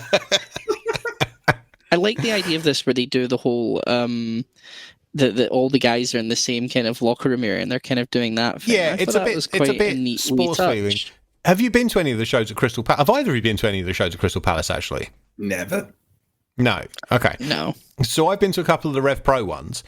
The locker room is just the changing room for the swimming pool and for like the basketball courts. If you need to go for a piss at Crystal Palace, you have to go down through, not the one with the wrestlers in, but you have to go through a changing room to go and have a pee. There's not like dedicated customer toilets or anything like that for just watching a show. It sort of reminds me of the, what's it called? The New Cross Inn in London, where the pissers are literally next to where the wrestlers are getting changed. So you have to go through the curtain downstairs, and there's fucking Chuck Manball to the right. So you're like, oh, you're the baddie tonight, are you, Chuck? So our second semi-final is Drew McDonald with Dino Scarlo again, and Drew has gained Vixen as part of his entourage since the first round, described in one review I read as a pretty woman dressed like a devil who looks like she'd rather be somewhere else. And his opponent is Jodie Fleisch. Kieran. Yes. I would like to point out here a couple of things about Drew McDonald's attire. Would you? Priest on commentary says he's in satanic red. Yes. The initial vision, he looks more like pink. I did put Scottish blobby. and then I did, when he got into the ring as well in his singlet, I did put, he looks like a sweet potato in a singlet.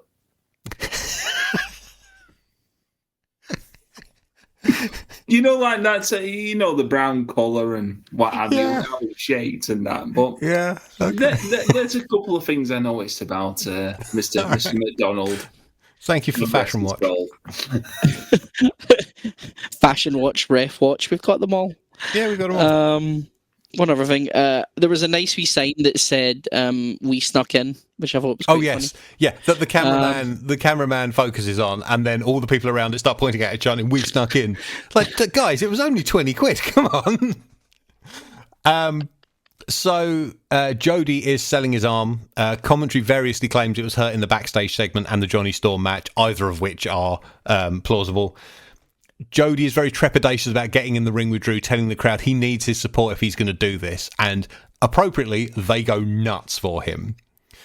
We got Jody doing his flipping stuff, and Drew is just a big, mean guy. Jody comes down knees first across Drew's chest and throat with a 450, which looked no fun at all. But Drew is a professional. He doesn't beat the shit out of him and doesn't go away crawling to the back. Jody misses a moonsault, and then Drew takes over and is clearly seen chucking some sort of like handcuff key-sized thing to Dino. Fleisch gets chucked outside where Dino jams this thing in his eye and then hurls him into the barricade. Drew goes to work on the arm, backdrops Jody to the apron where Fleisch misdirects him and hits a beautiful moonsault onto Scarlo on the outside. Yeah. In the ring, Drew decks referee Andrew Coyne with a simple slap and flings him to the floor too. Dino recovers from this moonsault and they batter Fleisch all over ringside. They drag him up the ramp by his feet and drop him face first on the stage. They send him flying back down the ramp again. Drew splits himself open by headbutting a chair, which AS calls the best Scottish header I've seen in years. To be honest, AS's point then, I did put best Scottish header since Colin Hendry back in the 90s. Vixen earns whatever she was paid by raking her nails down Jody's chest. Literally the only thing she does. And Jody then gets thrown into the front row at the feet of some paying punters, Honest Gov, who you will recognise as Cammy and Styx. He then climbs back over, gets thrown over another side, and a load of fans rush to help him up. Like, it's babyface in Arena Mexico stuff.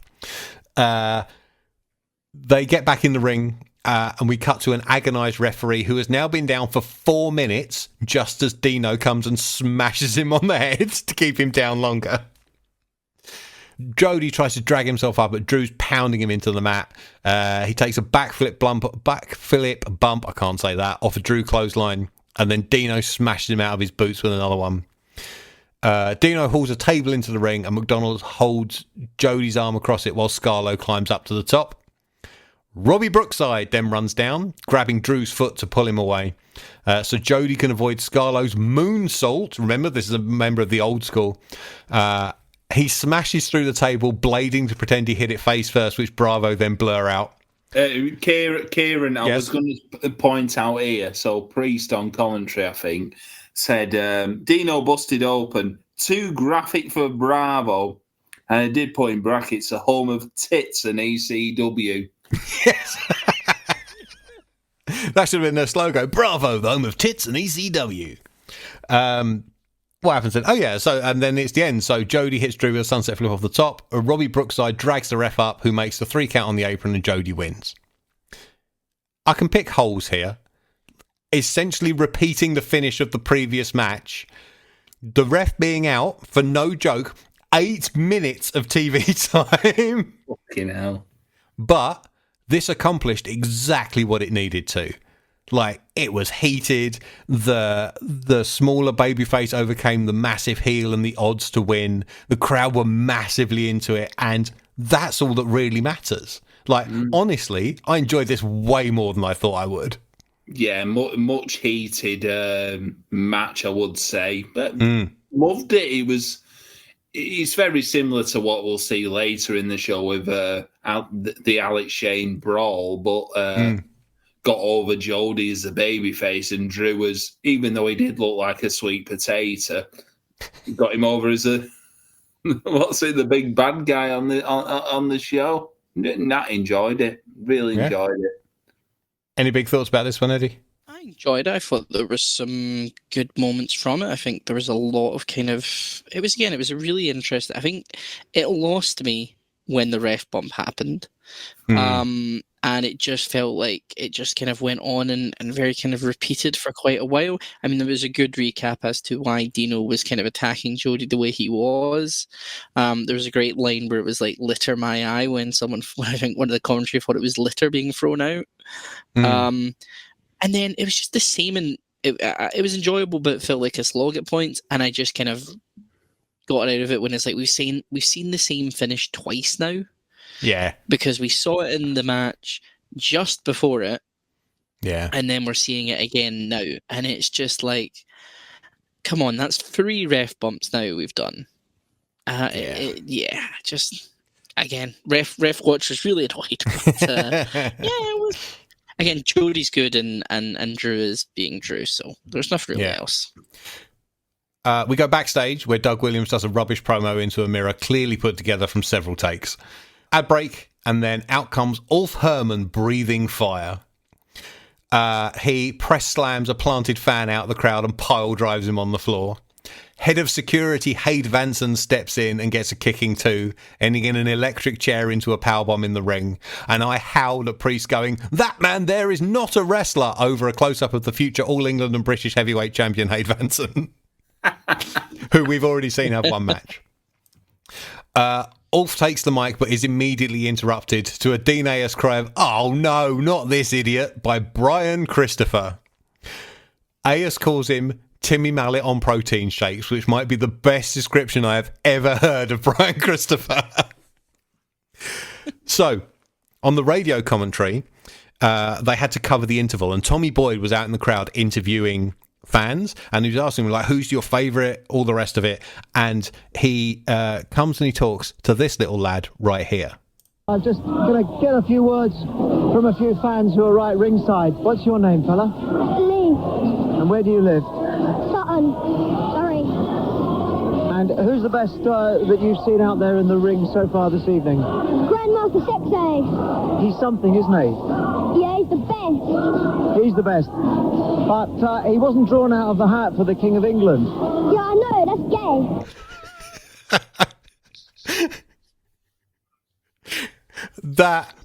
That popped me out of my seat on the bus when I was listening to this. I just wasn't expecting that at all. It was a different time. Yeah. So, the story I heard about this show was Guerrero and Christopher were brought in on the same deal. This is a TV taping, 2 matches, 1 win and 1 loss. Guerrero, as Alan said, was up for just about anything and was lovely to deal with. And Brian Christopher, on the other hand, was a complete bellend, pulling the whole "don't you know who I am" type stuff. He was originally supposed to wrestle Mark Sloan, but took one look at him and point blank refused. So instead, they put him on with Guy Thunder. And if you want to know how well that match went, the only clip of it that exists is in the opening titles of this show. It was also Schamberg's last ever FWA match. Oh. So, Steve Linsky is in the ring. Ulf grabs the dancing fool by the throat and crushes his shades. The bell rings, and we have Ulf Herman versus Brian Christopher. Immediately, one for ref watch. The moment the bell rings, Christopher low blows Ulf right in front of Linsky. Do it before the bell! They don't bother cutting around Ulf's big boot that clearly doesn't make any contact.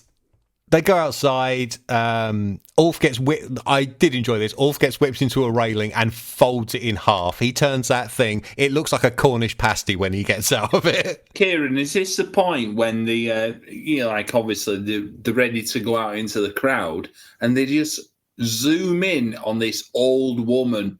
Oh, that's later on, yeah. Someone's grandma just gets a close-up, yeah.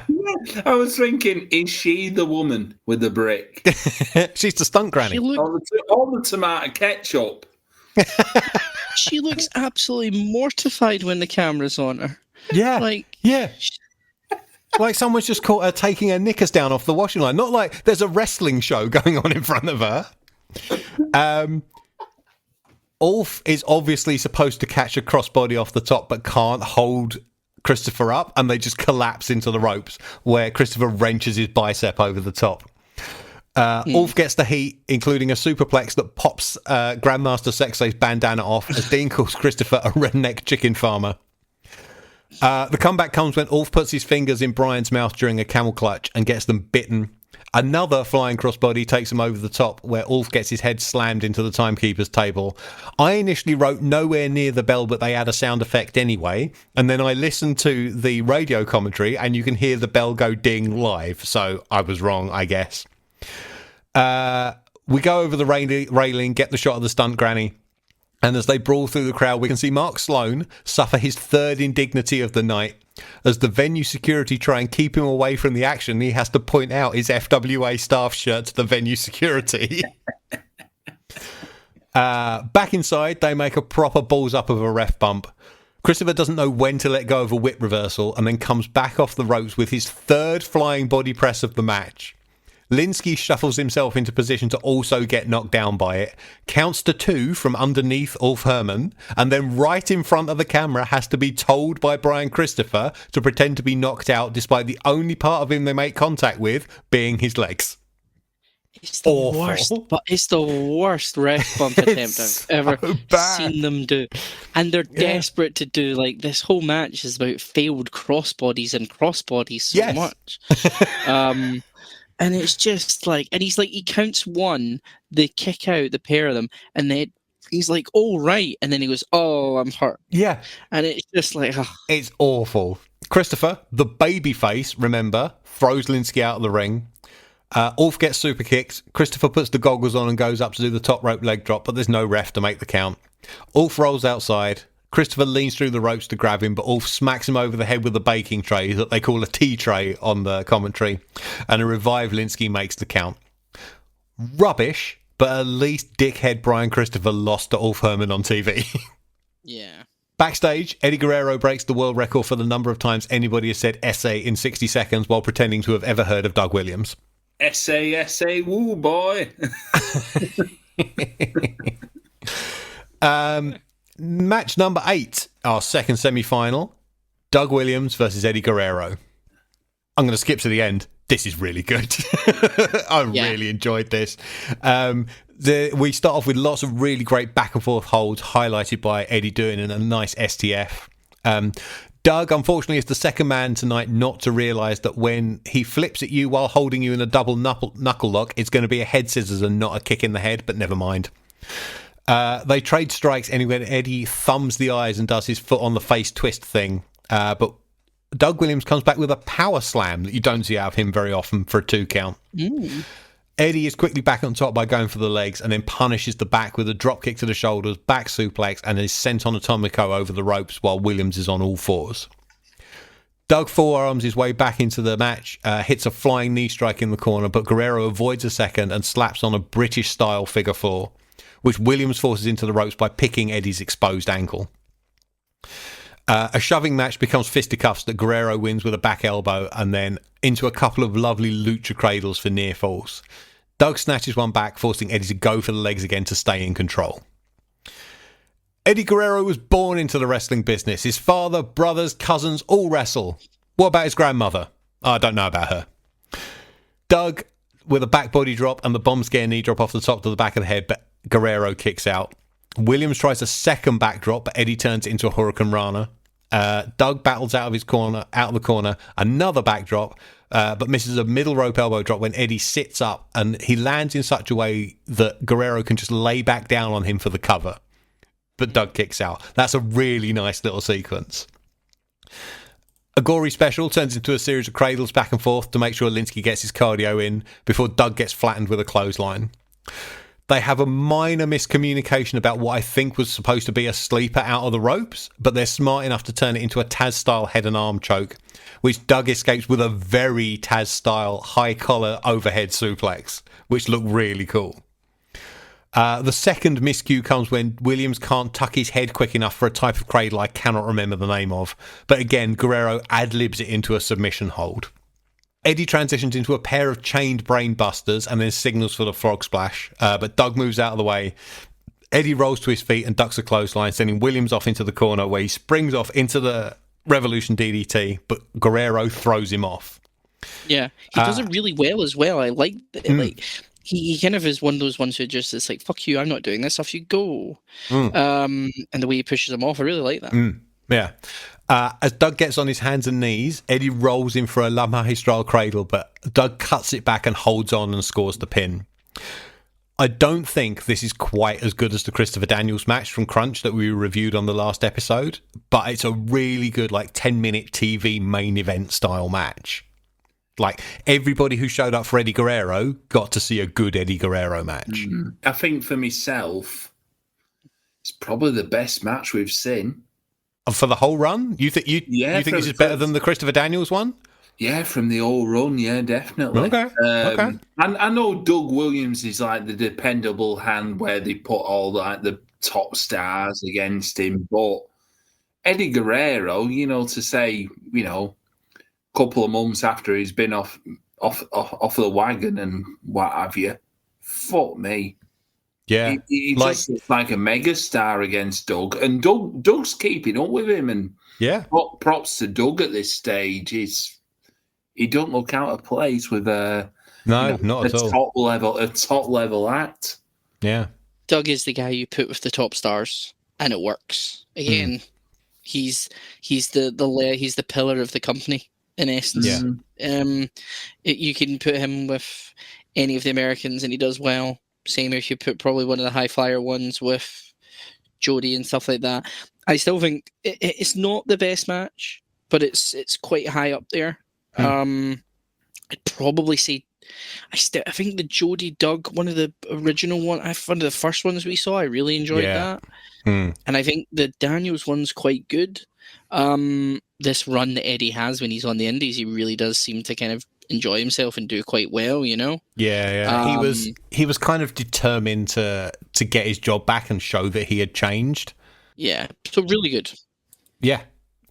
We get a replay of the finish of Scott Parker versus Eddie Guerrero, so with the Alex Shane chair run in. And then backstage, the editor goes nuts and uses some of each one of the 100 takes of a Scott Parker and Alex Shane confrontation that turns into a pull apart and then a challenge for a Falls Count Anywhere match. Andy looks like he's just smelled shit on the bottom of his shoe. My first note here, Kieran, is fucking terrible backstage brawl and promo. Is it that they sort of repeat the same 3 or 4 words each time? It's nothing, and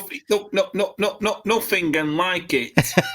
Is it Guy Thunder standing there in the Schamberg is just hanging around in the background. Yeah, gonna love that. But that was great. So after the break, we do indeed get Scott Parker versus Alex Shane, Falls Count Anywhere. Alex comes within 50 feet of a microphone, so of course he has to grab it and speak too fast into it. It's the usual bollocks. Cut down on TV from what actually happened live, like the radio version is longer, obviously. Well, I bet this was 30 minutes Broadway, weren't it? It was much longer live, yes. They start out fast with Parker getting flung over the ropes and then squashed with Alex's "I'm too big to do this" Silver King dive over the corner. I think that's supposed to say Scott, but my notes have translated it to Scorer comes back with a funny little forward roll into a drop kick to Alex's ankle as he gets back on the apron, followed by his Gold Rush Undertaker dive over the top. I would like to point out as well, before the match started, Alex Shane was sporting the Robbie Fowler plaster on his nose. Yes he was. Ready to snort some coke. I also want to state, in true kind of British wrestling that's on TV fashion, everyone else had generic wrestling entrance themes, like that time at 5 Star Wrestling. But only one person got their own specific personal theme. They were all using their FWA themes. They just all, unfortunately, sounded like generic wrestling themes. Yeah, every single one of them sounded the same, other than Shane's. Yeah, I mean, I think it's because I was around them a lot, but, like, I know Jodie Fleisch's theme tune. I know Doug Williams' theme tune. I know Johnny Storm has his 5-1 here. Yeah. But no, like, most of them are stuff Ralph pulled out of his arse. So what happens? To make sure we don't forget the stip, Parker makes a cover on the floor. Back inside, he gets hit with a choke bomb and clamped in a Cobra Clutch, and I was as surprised as anyone to see Alex Shane use an actual wrestling move. He pulls this round into the checkup from the neck up, which is the pump handle stunner.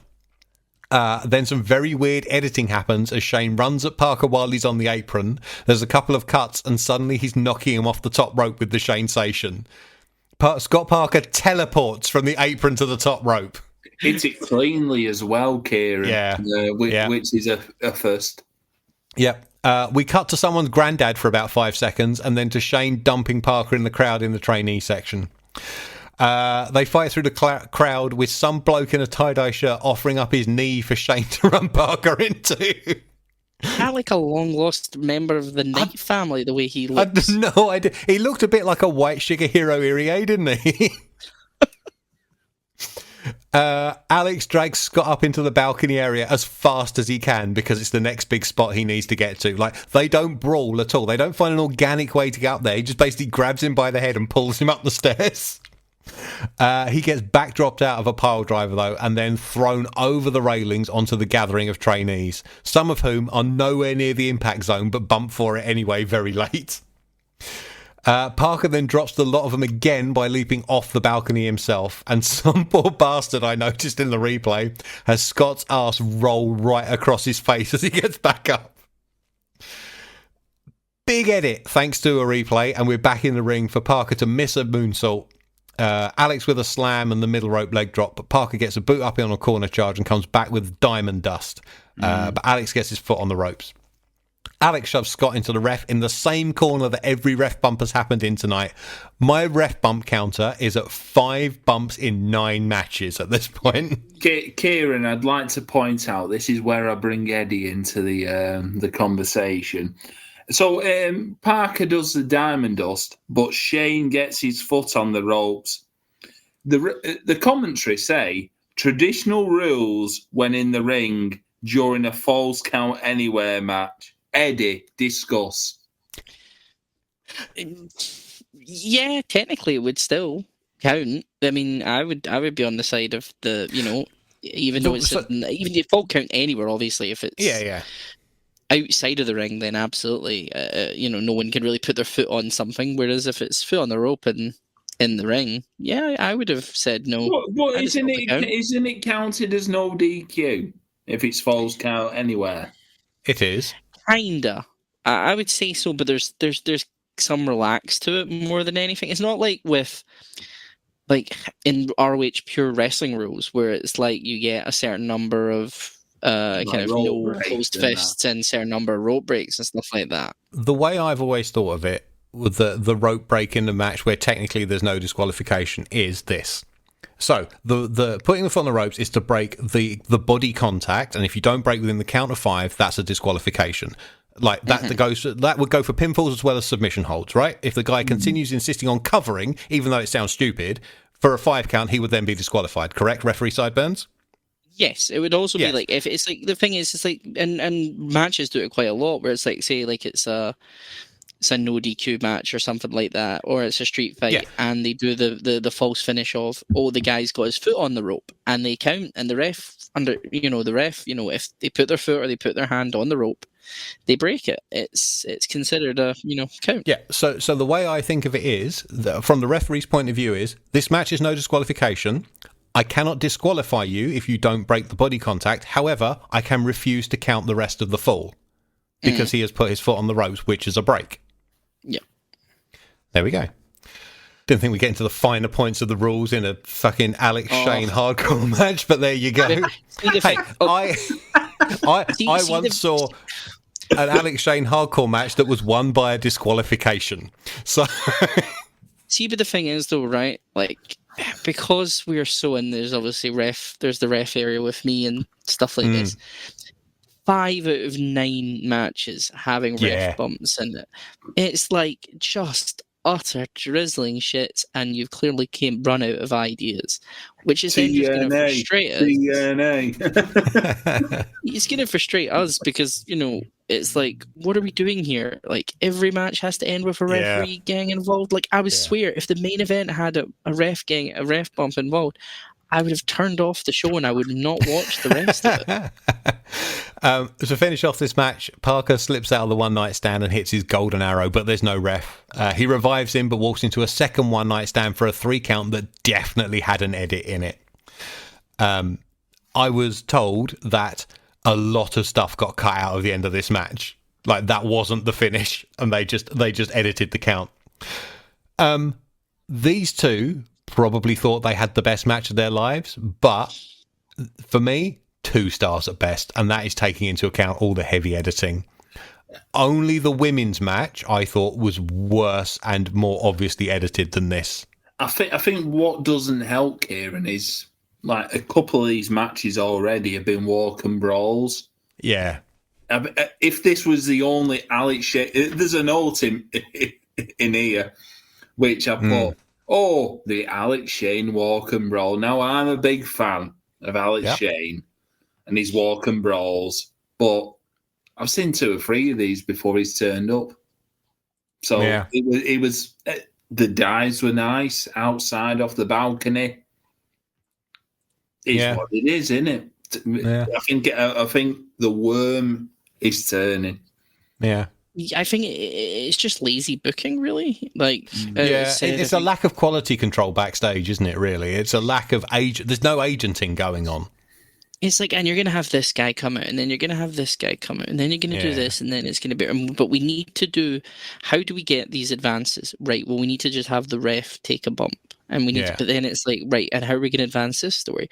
Well, we need a ref to take another bump, and it's just like, come on, there's other ways. Like, the ref could easily be distracted. There's other things, but instead they've just kind of went to the same well one too many times, and it's now getting to the point where it was like, for people on the day, they, unless they were on UKFF, they probably wouldn't have minded it. But when you're watching it back, you're like, come on. So bearing in mind that there were 5 ref bumps, one of the referees was Mark Sloan and he only refereed 1 match. That means the other 2 referees have taken 2 each. What's the maximum number of ref bumps you've ever taken on a show, Eddie? 1. I don't take any more. I don't do much more. Is it an extra 50 quid if they want to clothesline you? If I want to take a fake super kick and pretend to fall down. There's. I think as well, right, when some of the, like, there's no. When one of the ref's down for 8 minutes in that match with, there is another ref. We know another ref exists because there was a moment during the Shane brawl thing where Shane got involved with the Eddie Guerrero stuff. We see. I don't know if he actually refs any matches, but Tony Giles is there in his ref shirt as well as Linsky, isn't he? Yeah. So they come after the Eddie Guerrero thing. They come and collect Alex Shane, don't they? Tony Giles does ref. I think he does, because I've heard his name gets called. Right. But it's like, you've got those, you can get another ref out to count that instead of doing like the 4-minute down spot, you know. But I think, Shane is kind of, again, it's the Shane-verse, as we've been calling it. You know, he kind of has his own things, and, you know, he needs to have a gimmick match so he can be able to do all this stuff. Apparently, it got cut off TV, but there was more than one match where the referees got an additional kicking after the match as well. And after this one, Parker and Shane just make up. So what was the point of all that? Yeah, they're just like mates after it. Like, oh, I'm unhappy that you hit me with a chair. Well, let's fight then. Oh, you won while the ref was down. Okay, then. We're friends again. Let's go backstage. Yeah. Then this is the best video of the night. The Eddie Guerrero, don't try this at home. Yeah, we have an ad break. And then backstage, Eddie Guerrero warns all you children not to try this at home. And so, our main event, match number 10, Doug Williams versus Jody Fleisch in the final of the King of England tournament. They start out with a load of fast-paced stuff based around full Nelsons. They go into the legs entwined upside-down slaps, which is a spot I always get a kick out of. Until the two people try and do it who can't do it and just fall over. Quick question for you, Kieran. Yes. Do you feel as with Jody, you know, he's picked up an injury and what have you, that on his entrances, he sort of defeats his injury when he starts throwing his arms up in the air? Come on, everybody. No, I think so. I think he handled it quite well. So he comes up and he throws his arms up in the air because that's his instinct and that's what he does during his entrance. But then a second later he realises and he grabs it and he holds it like, oh shit, I would normally do that, but it's clearly a bad idea tonight. Yeah, but if he's doing that before the selling, it's just like, oh, I should do a bit more. It's just It put me off a bit. Okay.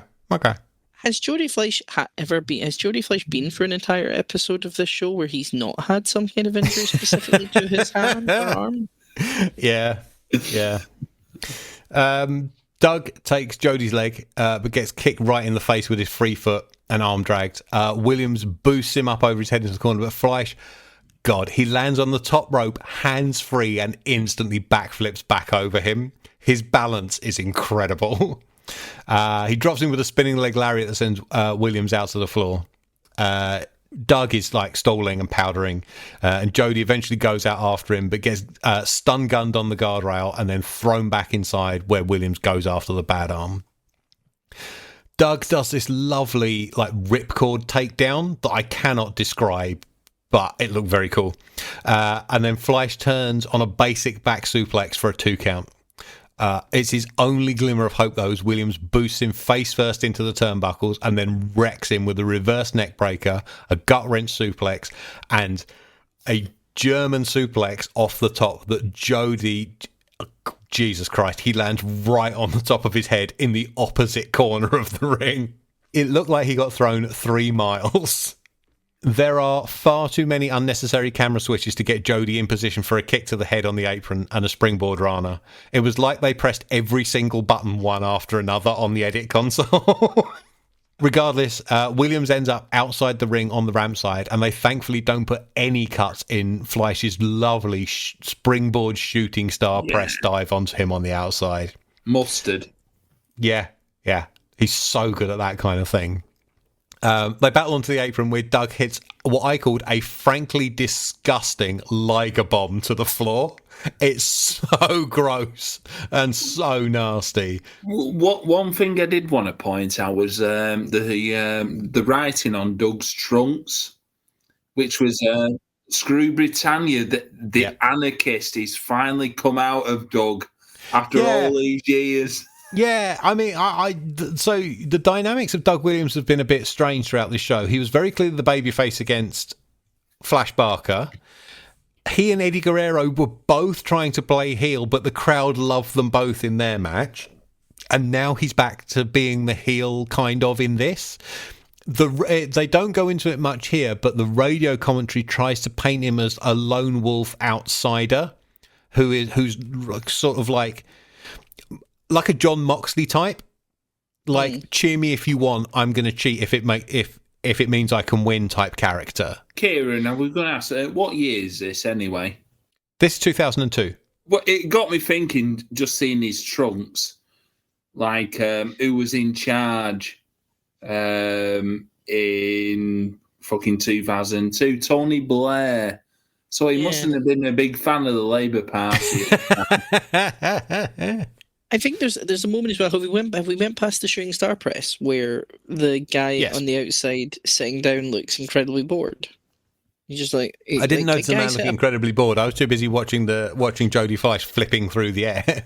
Well, I watched that bit, and then as soon as he lands, this guy is just like. Is it one of the trainees sat in the chair at? Yeah, so I recognised some of those guys. That Max Voltage was there, like the tiny kid in the giant t-shirt and glasses is the guy who will go on to be Max Voltage.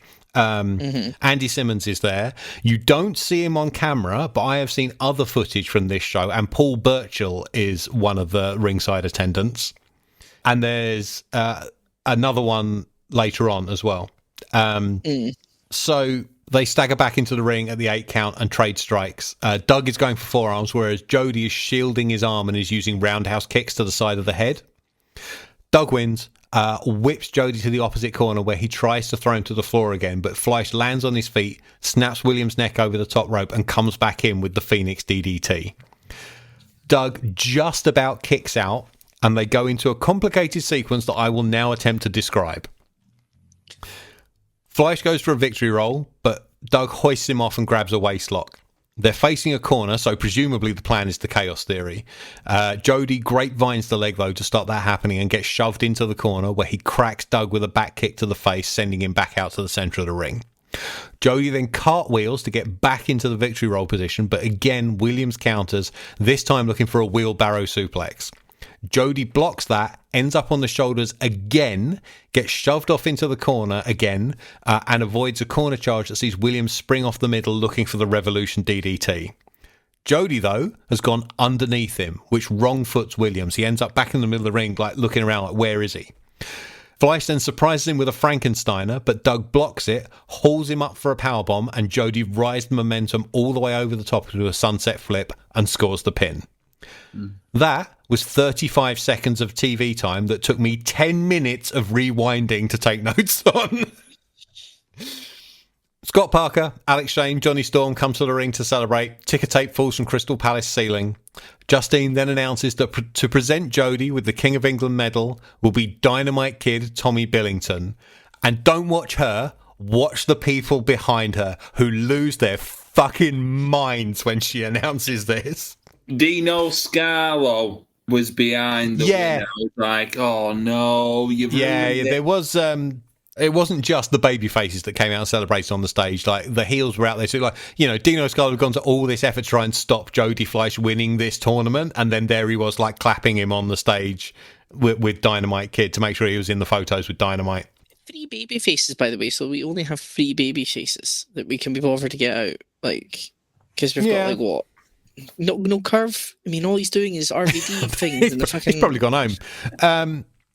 They had already sold the place out with Brian Christopher and Eddie Guerrero, so Dynamite was kept a complete secret. He's wheeled out onto the stage by Graham Hughes. That's the other Academy trainee. I thought it was his son. Fucking hell. He presents Fleisch with this enormous medal. It's huge.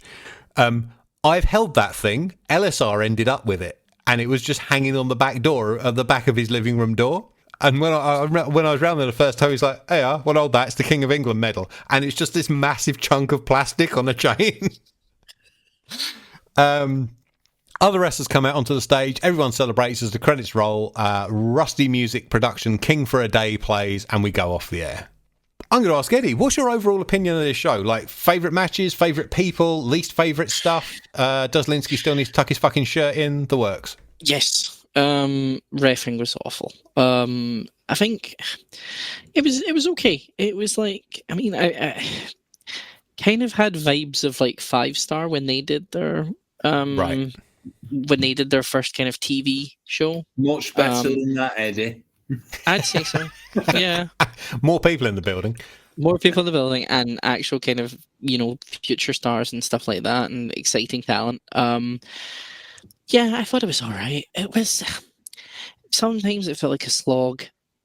There was like the ref bumps kind of again threw me out of it, but like some decent matches. Editing from your point of view would probably be an absolute shambles. Wouldn't be surprised if you were the head editor, you'd go full Gordon Ramsay on the person who made this attempt. Let's just say there are things I would have done differently. Yeah, I mean, I'm not annoyed that I watched it for an hour and a half. That's for sure. Yeah, it was. Again, it wasn't FW. It was technically SWAT, whatever the feck that means. But like it was.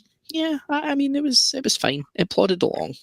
I think taking away like from what we've watched before, thinking like old school, new school, where it fitted in with that was gone because it's a totally new promotion. If you stuck this on ITV1 instead of World of Sport, this would be a much better representation in time of British wrestling, and maybe it would have got a second series, unlike the two incarnations of World of Sport that came along. For an hour and a half show, God help if it was a 4-hour show. I think it wouldn't have worked if they showed this live on Bravo, or it was like, there you go, there's the full 4 hours. That would have been death to the audience. I think the hour and a half presentation, what they did put on, was, I think, perfect. Absolutely perfect as a show. It flew. Honestly, watching it back, it flew by. When I watched it all them years ago, it probably flew by then as a product. I've thoroughly enjoyed this as a show. It's probably one of the better presentations of British wrestling. Yeah, that was out there, and maybe out there now. Because they held this from Crystal Palace, and I remember seeing like the December show from Rev Pro. This is in 2023. And I don't think the Rev Pro show in 2023 was as shot as well as this. No, part of the issue with Rev Pro is they either can't or won't pay for proper lighting. So when they run Crystal Palace, they just leave the house lights on. Like, this was lit properly. Yeah. And lit properly for television as well. Yeah. Like, one of my major pluses coming out of this show was the crowd. The crowd was super hot for this, and you could hear all of them. It sounded packed. It sounded hot. It sounded like an event to be at.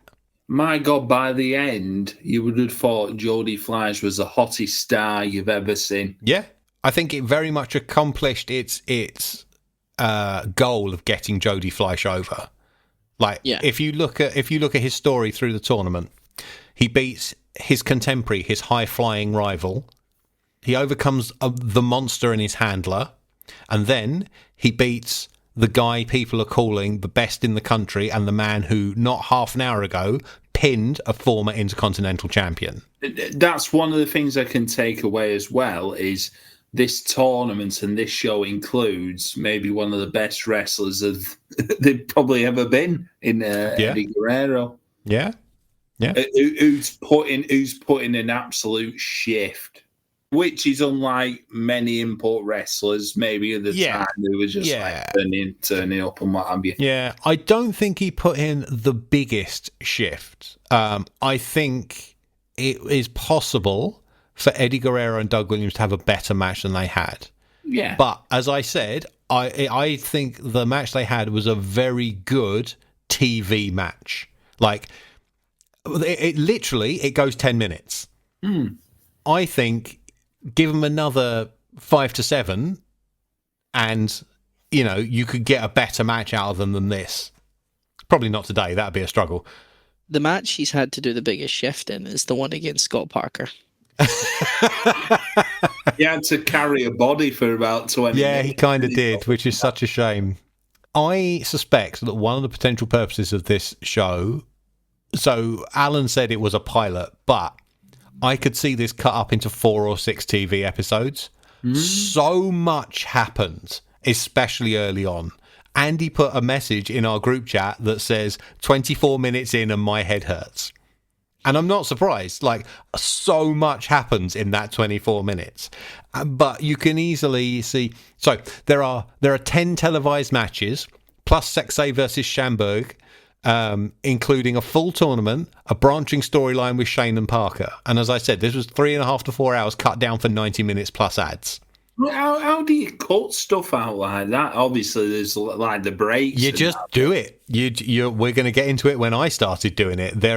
I got massive heat off a whole load of wrestlers for cutting stuff out of their matches, and it's like I have 45 minutes where I have to fit this in each week. Something has to go. I think I said this off air last month. I'd seen this twice before, but a long time ago. And once I liked it, and once I hated it. This time around, much like Andy, I really enjoyed it. There's definitely too much going on. There's some complete shit. And despite the branding, it's not really an FWA show, as we've said. But there's no time to get bored. And I think all of Doug's matches and all of Jody's matches are good. So you get, out of 10, you get a minimum of 5 good matches. Television wrestling in 2002, that is a good card. As we mentioned, I think the commentary is good. Like, this is the best Priest we've heard, and he and Dean fit together so well. Oh, like love, don't they? Yeah, natural chemistry from the get-go. Perfect.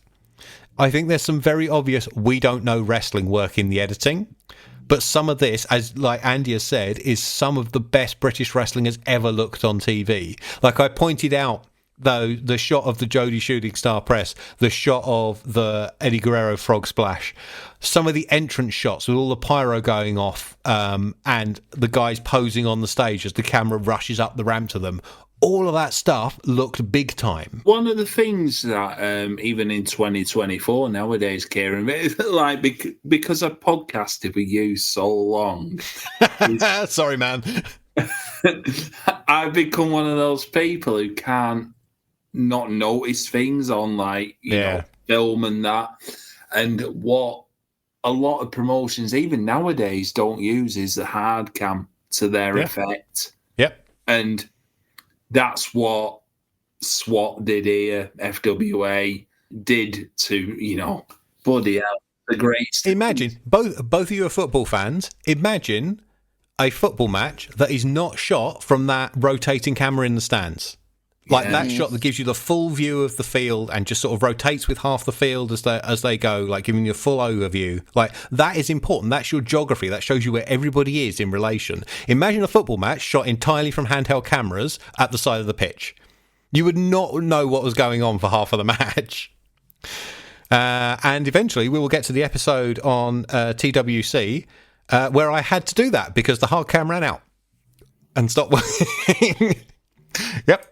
We've both seen an event where the live cam has died, the hard cam has died, haven't we? Where they had to actually get a cameraman who wasn't working that night to fix it for do a good deed. Do either of you have anything else to say about Revival? I would suggest that anybody listening to this who hadn't seen it, it's well worth your time. Like it's 90. Yeah. It's shorter than an episode of SmackDown, Raw, Dynamite, Collision, and it's a pretty fun 90 minutes, I think. I think it's a good thing to get your knowledge up about all British wrestling. Yeah. See, you like one of the boom periods. I know we always go on about boom periods in 2015. Well, not even 2015, about 2014 to 2017. That was the last boom period in British wrestling. But this is a time when it, you know, probably one where of it the could have boomed. The boomed. Alan boomed period. I think for the era it's in, it's definitely something you should watch. It's a product of its time for sure. I will definitely caveat it with that, but it's a good product of its time. I think it's an entertaining product of its time. So that is Revival. What do we have to say? Plugs and shit. That's what we do usually, isn't it? Eddie, where can we find you in the world? You can find me, Eddie Sideburns, on Twitter or X. You could have rarely found me on the Arn and Eddie show. That does not exist technically anymore, but we're there.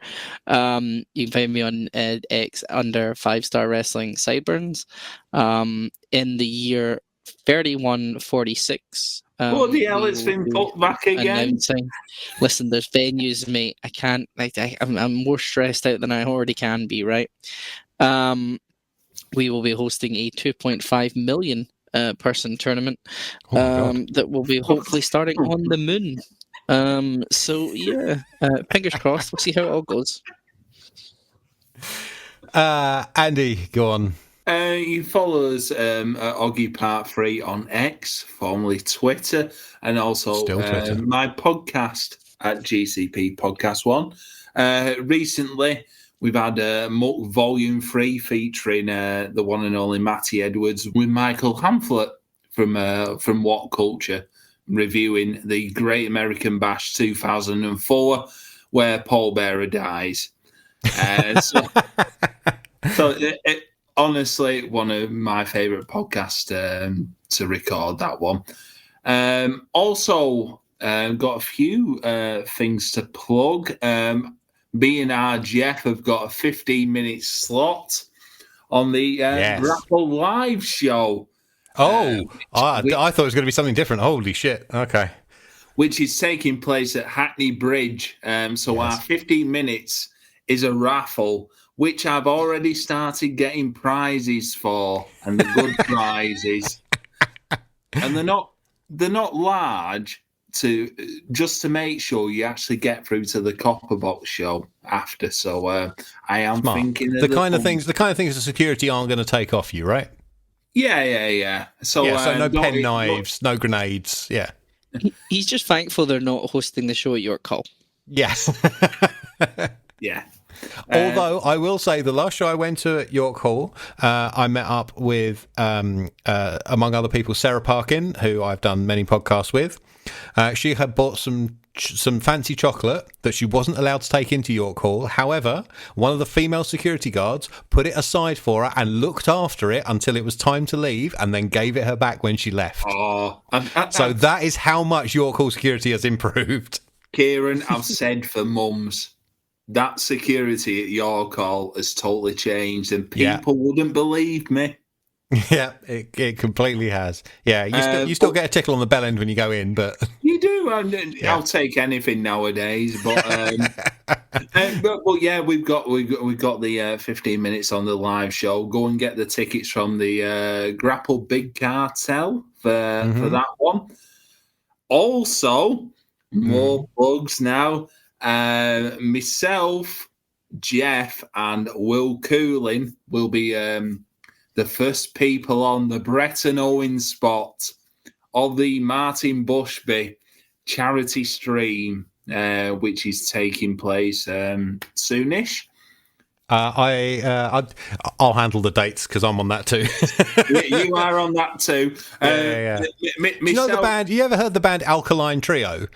I have, yes. Yeah, this is more the alcohol trio, isn't it? That's why they're getting us on early. And together to get you all out of the way. Yeah, so myself, Jeff, and will be going through the top 5 live shows, what we've been to. Awesome. I've been through them this week, and you know what? It's a fucking hard list to go through. Like, you've been to a lot, and in that a lot will be plenty of good stuff. To whittle it down. Yeah. So yeah, go and check Martin Bushby's Twitter. I think it's Bushby01 to get all the details there to donate to the charity associated with the stream. And yeah, I think that's all the plugs. So I'll pop back to you, Kieran. Okay, and you are, of course, GCP Podcast 1 and Oggy Part 3 on Twitter. I am. If you mentioned that or not, I can't remember. It seems about 10 minutes ago I asked you to start doing your plugs. Loads of plugs, mate. You kept calling it X, and then you went, it's Twitter. Yeah, I did. Snidey man you are. So, yes, the Martin Bushby charity stream, he annually does a marathon charity stream. This one is 12 hours long, and it is for the MC8 Foundation, and it is Saturday, June the 29th. And not only are the Ogden brothers teaming up with their six-man partner Will Cooling to be on the show, I will be getting back together for one night only with my former podcast wife Mark Buckledy, and we will be on between 4:30 and 5 p.m. UK time, which I think is 11:30 to noon American time, if for the 3 Americans that listen to this. You're on second, so you're the women's match. Wait, what was actually on second at WrestleMania 10?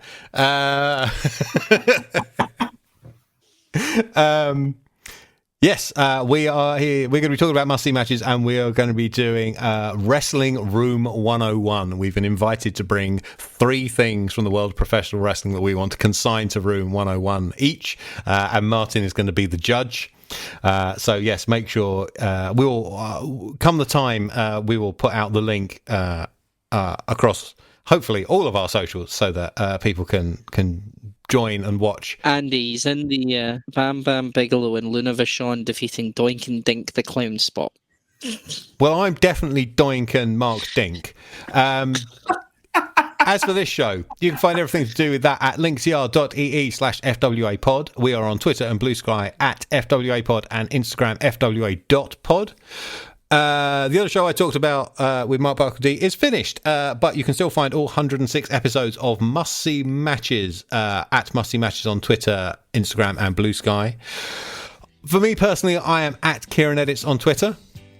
And next episode, probably no actual wrestling. And there's 2 things you can do about it. Given everything, you sacrificed it all. If you hit the top, you got a long way to fall. But you do it all again in the blink of an eye. One more chance, one more time to fly. Living on the edge, sometimes you pay the price. You gamble all you have, spin the wheel and roll the dice. High risk, extreme, that's the game you play. You would lose it all to be king for a day. You would do it all again and again. You would fight to the top. You would fight through the pain. Now you're here. You are king for a day. And that is something they can never take away. Why does it ask me if I want to remove Mark Priest? I just pressed the record button. Wow. I'll just go. What a start. Right.